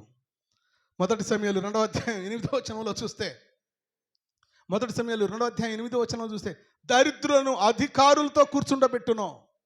ఒక రోజున కలెక్టర్ గారు వచ్చారండి పలాస నియోజకవర్గానికి. కలెక్టర్ గారు వచ్చారు, హౌసింగ్ డిపార్ట్మెంట్ని పిలిచారు. హౌసింగ్ డిపార్ట్మెంట్లో పెద్ద అధికారి ఎవరంటే నేనే. నా దేవుడు నాకు ఇచ్చిన స్థానం అది. అందరూ చూస్తున్నారు, డి గారు రావాలి. అదంతా కూడా ఆయన ప్రోగ్రెస్ మొత్తం చెప్పాలి. కలెక్టర్ గారు కూడా అందరూ ఎదురు చూస్తున్నారు, ఏరి రమ్మని చెప్పండి. వచ్చేసానండి. నన్ను ఎక్కడ కూర్చోపెట్టారో తెలుసా? నా దేవుని నామము మహింపరచబడును గాక. కలెక్టర్ గారి పక్కనే సీటు నాకు అరేంజ్ చేశారండి. కొడదాం చప్పట్లు, దేవుని నామాన్ని మహిమపరుద్దాం. అధికారులతో కూడా దిక్కులేని దరిద్రుణ్ణి ఎక్కడి నుంచి పెట్టాడు దేవుడు? హల్లెలూయా. అంత శక్తి కలిగిన దేవుడు నీ జీవితంలో కార్యం చేయలేడా? చేస్తాడా? చేయడమా? ఖచ్చితంగా చేస్తాడండి. మనం నమ్మకంగా ఉంటే, ఆయనకు మనం ఇష్టంగా ఉంటే ఎక్కడైనా కూర్చోబెడతాడు మనల్ని. హల్లెలూయా, హల్లెలూయా. చూడండి ఎంత కృతజ్ఞత కలిగి ఉండాలో కదా.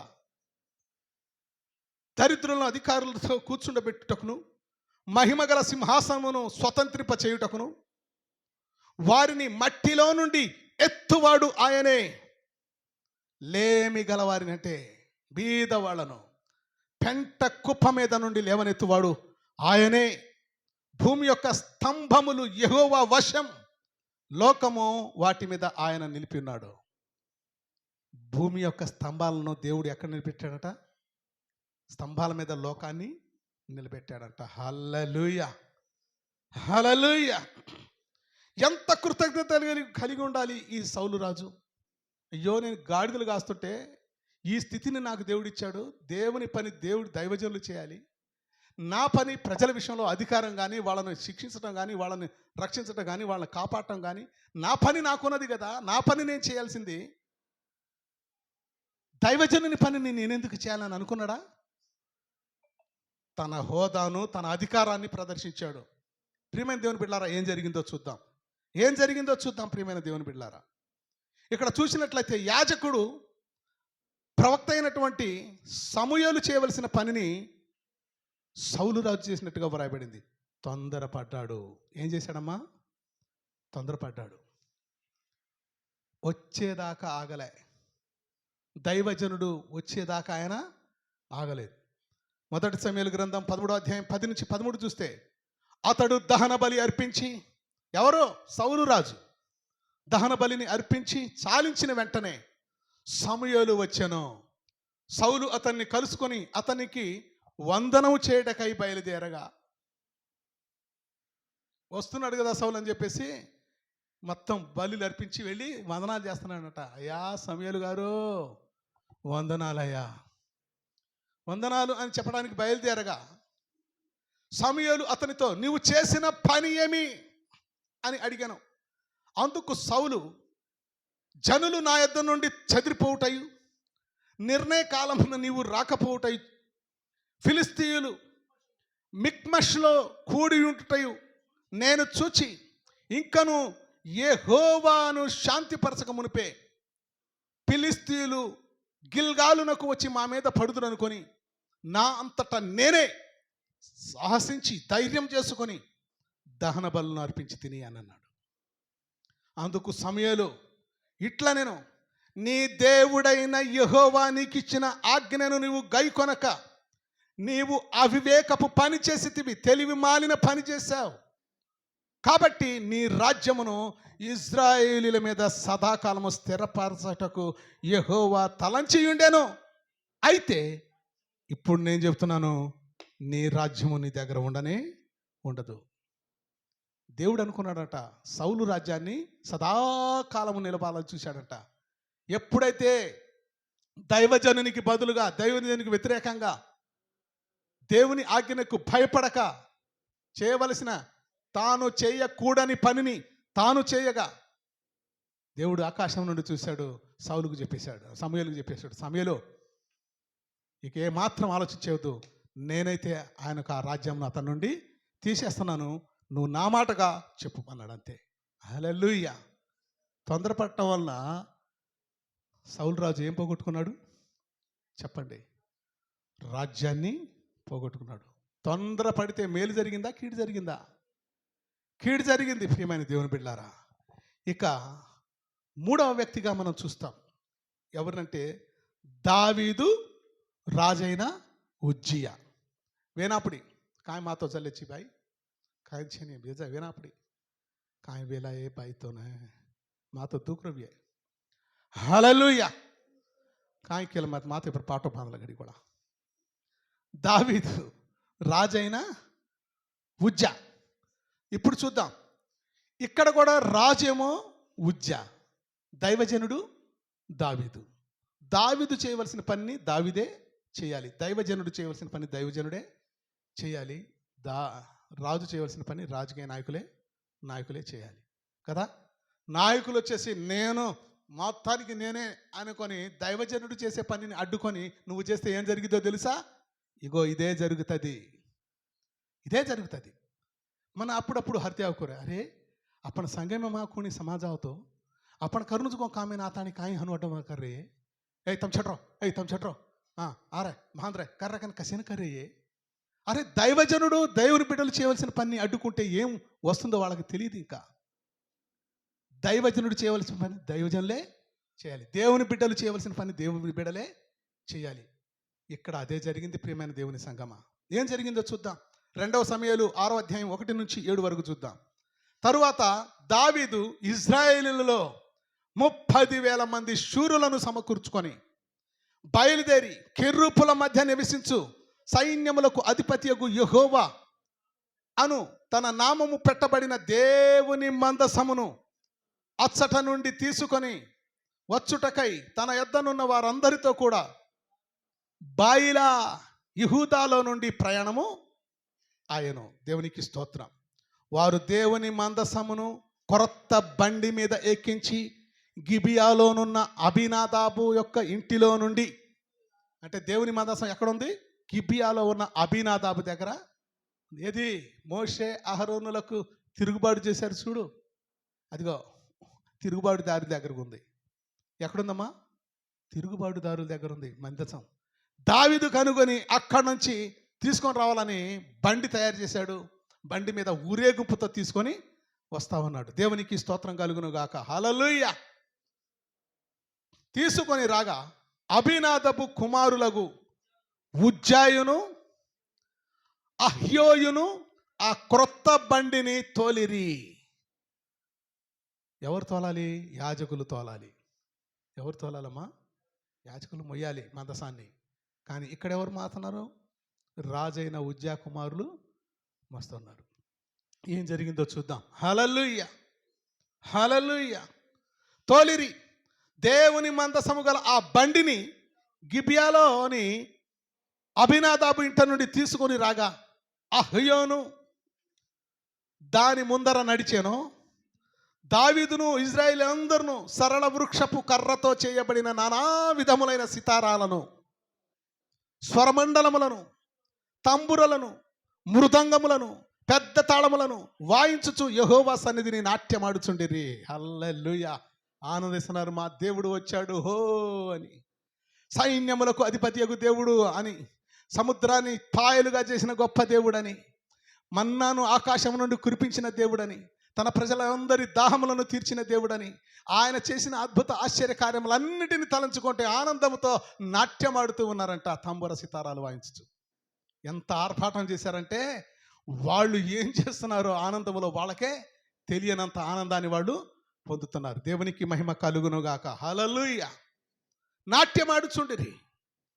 వారు నాకోను కళ్ళము దగ్గరకు వచ్చినప్పుడు ఎడ్లకు కాలి జారినందున ఉజ్జా చేయి చాపి దేవుని మందసమును పట్టుకొనగా దేవుని కోపము ఉజ్జా మీద రగులు కొనెను. అతడు చేసిన తప్పును బట్టి దేవుడు ఆ క్షణమందే అతనిని మొత్తగా అతడు అక్కడికక్కడనే దేవుని మందసమును పడి చనిపోయాడు. ఏ బా लास्ट मोमेंट है माई कहीं करेंट अब छोड़ा कहीं अब जोर चीज बरकाव से देखो तो కానీ ఏకిని ఎక్కేలమతో. హల్లెలూయా.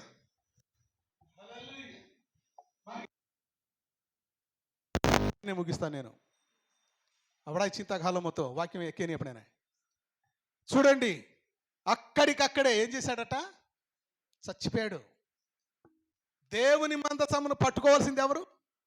యాజకులు, దైవజనులు. కానీ ఎవరు పట్టుకున్నాడు?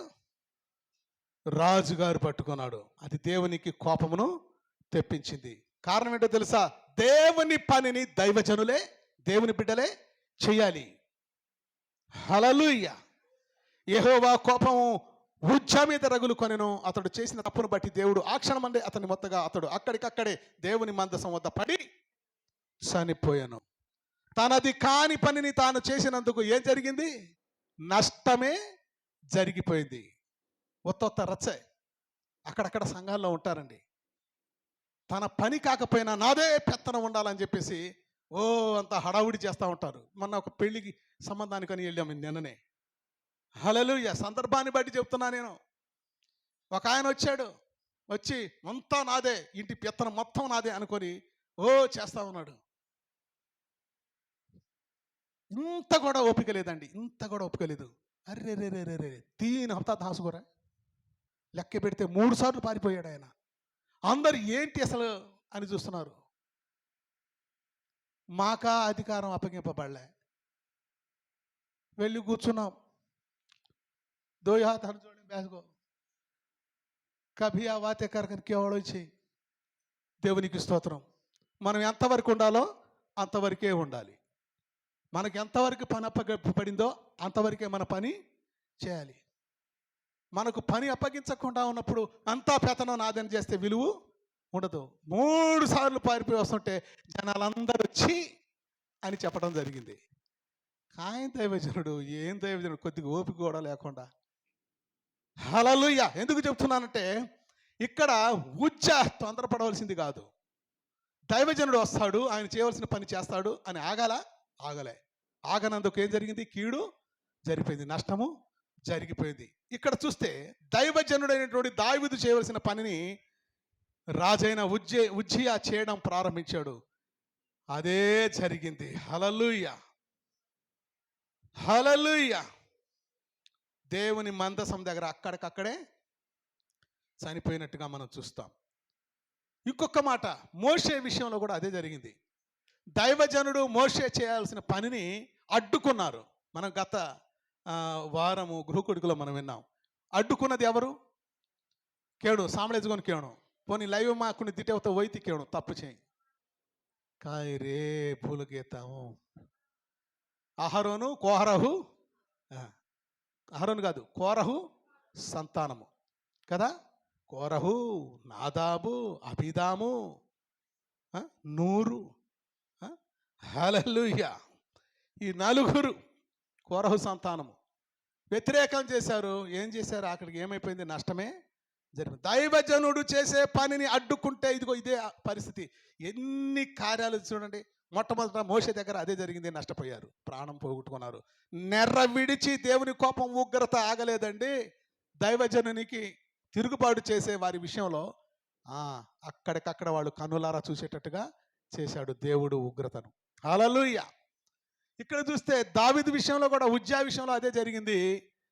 ఏమండి, అక్కడ సౌలు సమూయేలు విషయంలో కూడా అదే జరిగింది. ప్రియమైన దేవుని బిడ్డలారా, కావున ఇప్పుడు మనం నేర్చుకున్న సూత్రం ఏంటంటే, తొందరపడటం వల్ల ఎవరైనా మేలు పొందారా?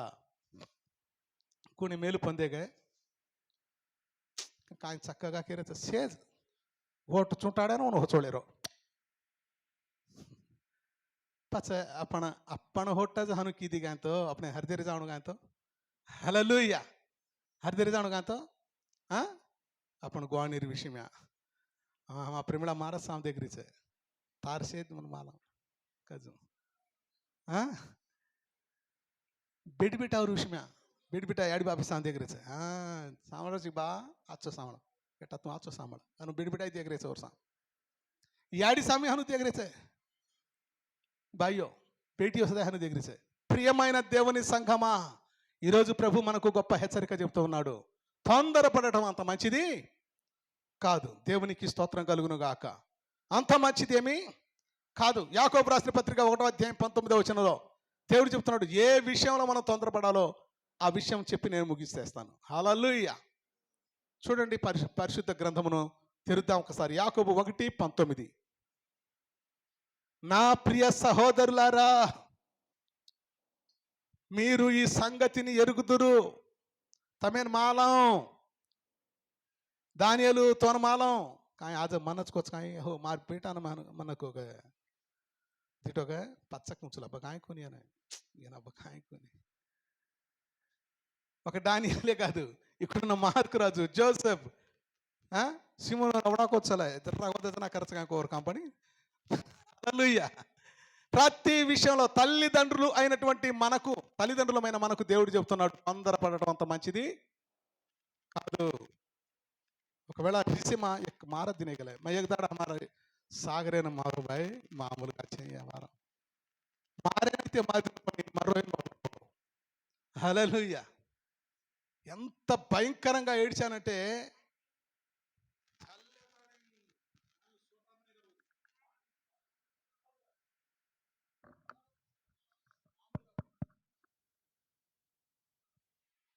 నా జీవితంలో అంతగా ఎప్పుడు కొట్టలేదు. అదే నా జీవితంలో ఫస్ట్ లాస్ట్. జన్న ఒకవేళ జరగరానిది జరిగిపోయి ఉంటే నా పరిస్థితి ఏమయ్యేది చెప్పండి? ఏమైపోయేదమ్మా? హల్లెలూయా. కోపపడుడి కానీ పాపము చెయ్యకుడి, తొందరపడొద్దు అన్నాడు. ఆయన సరే ఉంది మా ఆవిడకవడాకు చూసారాడే లాగేందుకో లాగ జాతో సట్టుకోరేగోకేలా కాయి మళ్ళీ తెచ్చుకోగలవా? మళ్ళీ నువ్వేమైనా మళ్ళీ కనగలవా అటువంటి కుమారుణ్ణి, అటువంటి కుమార్తెను, అటువంటి తల్లిదండ్రులు మళ్ళీ నువ్వు తల్లిదండ్రులుగా నువ్వు చూడగలవా? తొందరపడి అనేస్తారండి తల్లిదండ్రులకు. ఆ మాట అనగానే నిజంగా కొంతమంది అయితే మా బేటా చౌడి వాతకేదిలో జరిపేసి మా పంచన్ కసిన తాను మరిగెచ్చుకొని కత్రాయిపోయాడు బాబు. చాలామంది తొందరపడటం వల్ల చూసా తల్లిదండ్రుల్ని పోగొట్టుకుంటున్నారు, తొందరపడటం వలన పిల్లల్ని పోగొట్టుకుంటున్నారు. తొందరపడటం అంత మంచిది కాదు అని ప్రభు మనతో ఈరోజు చెప్తున్నాడు. కాబట్టి యాకోబు 1:19 తీసారా? ఇప్పుడు చదవండి. నా ప్రియమైన సహోదరులారా, మీకు ఈ సంగతులన్నీ తెలుసు. ఇప్పుడు దాకా అదే మాటలు విన్నారు. తెలియని వాళ్ళు ఎవరో చేతులు ఎత్తండి. తొందరపడితే ఘోరం జరిగిపోద్ది, నష్టం కలుగుతుంది అని తెలియని వాళ్ళు ఎవరైనా ఉంటే మీ చేతులు ఎత్తండి. చూసారా, ఒక్క చేయి కూడా లేవలే. కారణం ఏంటంటే మీ అందరికీ తెలుసు తొందరపడటం అంత మంచిది కాదని మీకు తెలుసు. కాబట్టి నా ప్రియ సహోదరులారా, మీరు ఈ సంగతిని ఎరుగుదురు గనుక ప్రతి మనుష్యుడు వినుటకు దేవుని వాక్యమును వినుటకు వేగిరపడువాడును. అంటే తొందరపడాలి, దేవుని వాక్య విషయంలో తొందరపడాలి. అయిపోద్దేమో, వాక్యం అయిపోద్దేమో, ప్రార్థన అయిపోద్దేమో, స్టార్ట్ అయిపోయిందేమో, ఆరాధన అయిపోద్దేమో, నా దేవుని స్తుతించే సమయం దాటిపోద్దేమో అని చెప్పేసి దేవుని సన్నిధికి వచ్చే విషయంలో తొందరపడాలంట. హల్లెలూయా. 11:30 తర్వాత వచ్చిన వాళ్ళు మీ చక్కని చేతులు పైకెత్తండమ్మా. 11 దాటితే కానీ ఇంట్లోంచి రాని వాళ్ళు మీ చేతులు ఎత్తండి. ఎంత అబద్ధాలు ఆడుతున్నారో తెలుసా మీరు? ఇప్పటికిప్పుడే భయం లేదు మీకు. నిజంగా కేరొచ్చు 11:15 హాత పడతాం. హల్లెలూయా. దేవుడు మిమ్మల్ని దీవించునుగాక. నిజాన్ని ఒప్పుకున్నందుకు. దేవుని సన్నిధి అంటే తొందర ఉండాలి. హల్లెలూయా. కాబట్టి ప్రభు వినుటకు వేగిరపడువాడును, మాటలాడుటకు నిదానించువాడును, కోపించుటకు నిదానించువాడునై ఉండాలి. ఎందుకనగా నరుని కోపము దేవుని కార్యాలను జరిగించలేదు. దేవుని కార్యం జరుగునుగతో తాను రీస్ మారలేను. హల్లెలూయా. నీ కుటుంబంలో కానీ, నీ సంఘములో కానీ, నీ సహవాసంలో కానీ నీ ద్వారా దేవుని కార్యం జరగాలంటే నీలో కోపము ఉండకూడదు అంటున్నాడు దేవుడు. హల్లెలూయా. దేవుడి మాటలన్నింటినీ మన అందరి వినికిడిలో ఆశీర్వదించునుగాక. తలలు వచ్చుదాం, అందరము తలలు వచ్చుదాం. దేవుని శరీరము కొరకు యేసుక్రీస్తు ప్రభు శరీరము, యేసుక్రీస్తు ప్రభు కాచిన రక్తం కొరకు మనం అందరము సిద్ధపడదాం ప్రియమైన దేవుని బిడ్డలారా.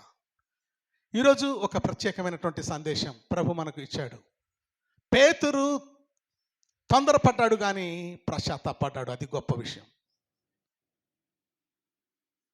పశ్చాత్తాపడ్డాడు, దేవుని సన్నిధిలో ఒప్పుకున్నాడు. అయ్యో ఎంత ఘోరం చేశా నేను చేసింది తప్పు అని తెలుసుకున్న పేతురు పశ్చాత్తాపడి దేవుని కార్యాలను జరిగించడానికి తన కోపం అంతటిని తగ్గించుకున్నాడు. కోపాన్ని మానేశాడండి.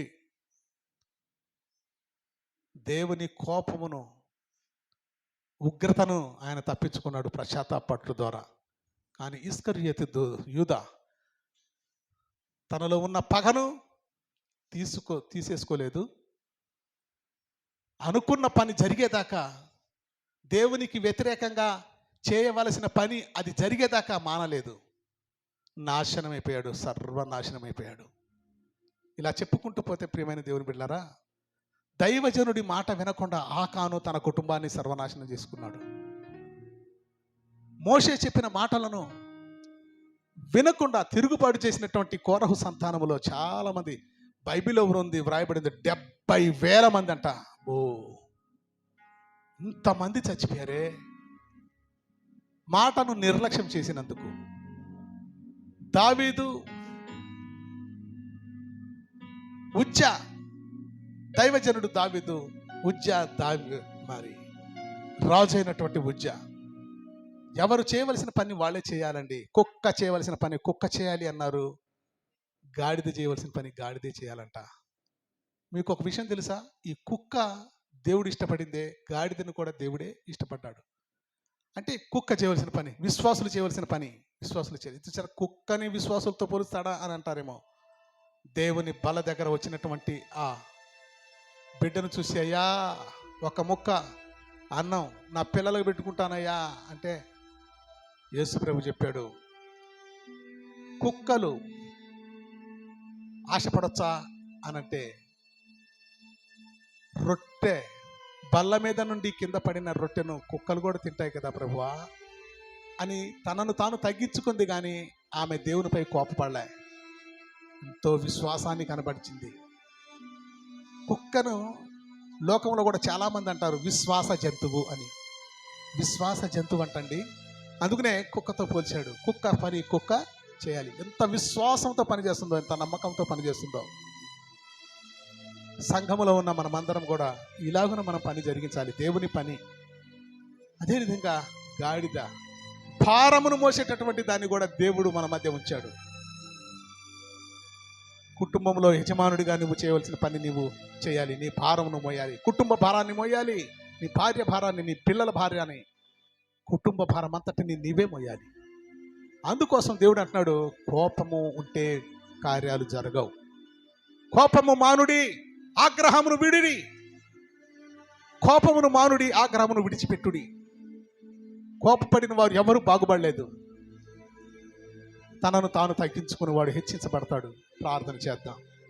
ప్రభువైన యేసు తాను అప్పగింపబడిన రాత్రి ఒక రొట్టెను ఒక ద్రాక్షరసపు పాత్రను ఎత్తుకొని ఆకాశం వైపు కనులెత్తి, తండ్రి వీటిని ఆశీర్వదించు ప్రభువా అని ఆశీర్వచనం పలికాడు.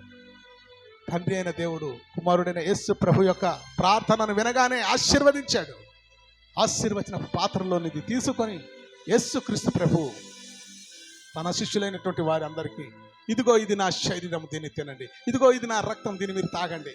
నా శరీరమును తిని నా రక్తమును త్రాగువాడు నిత్య జీవం కలిగి ఉంటాడు. అంత్య దినమున, నీ చావు దినమున, నీ చివరి దినాల్లో నేను నిన్ను తీసుకొని వెళతాను అన్నాడు. హల్లెలూయా, ఎంత గొప్ప మాట. కాబట్టి తొందరపడి తొలగిపోతావో, సహనం కలిగి స్థిరపడతావో అది నీకే. నీ ఎదుటనే దేవుడు పెడుతున్నాడు, మన ఎదుటనే పెట్టాడు. గ్రహిద్దాం వాక్యాన్ని, అనుసరిద్దాం దేవుని వాక్యాన్ని. ప్రార్థన చేద్దాం. స్తుతి స్తుతి స్తుతి స్తుతి స్తుతి స్తుతి స్తుతి స్తోత్రములు నాయనా. జీవము గల దేవ, మహోన్నతుడ, మహాపరిశుద్ధుడానికి వందనాలు, స్తుతులు, స్తోత్రాలు చెల్లిస్తున్న ప్రభు. ఉదయకాలం మొదలుకొని ఇప్పటి వరకు మా మధ్యలో ఉండి మమ్మల్ని నడిపించిన దేవుడా, దివ్యమైన సంగతులు మాకు తెలియజేసిన తండ్రి. అయ్యా, పేతురు నాయనా తనకున్నటువంటి శోధనలో పశ్చాత్తాపడి నీ వైపుకు తిరిగి తన కుటుంబాన్ని, తన సంఘాన్నే కాపాడుకున్నాడు ప్రభువా. అదే రీతిగా మేము కూడా మా కుటుంబాలలో మీరు మాకు అనుగ్రహించిన బిడ్డల విషయంలో, భార్యా బిడ్డల విషయంలో ఏమాత్రమును నైనా నా తండ్రి కోపపడక సహనము కలిగి మా కుటుంబాన్ని ఏలుటకు మాకు జ్ఞానమును దయచేయి ప్రభువా. అయ్యా, మా పనులు, మాకు అప్పగింపబడిన పనులు మేమే చేయనట్లుగా నీ కృప చూపండి నాయన. ఇతరుల పనులలో మేము పాలి భాగస్తులు కాకుండా, ఇతరుల వ్యవహారంలో మేము జోక్యం చేసుకోనకుండా, మాకు నువ్వు ఏదైతే అప్పగించావో ఆ మేరకే లోబడి మేము పని చేయనట్లుగా నీ కృపాహస్తము మాకు తోడై ఉండును గాక. కృప చూపండి, సహాయమును దయచేయండి నాయనా. మా మధ్యలో ఉంచబడినటువంటి మందిరోపకరణములు, ద్రాక్షారసము, అలాగేనైనా గోధుమ రొట్టెయు మా మధ్యలోనైనా ఉంటుండగా నీ ప్రియమైన కుమారుడు మా రక్షకుడైన యేసుక్రీస్తు కార్చిన విలువైన శిలువ రక్తముగాను, నీ ప్రియమైన కుమారుడు నలగొట్టబడిన యేసుక్రీస్తు శరీరముగాను నాజరేయుడైన యేసునామం పేరిట ఆశీర్వదించబడును గాక.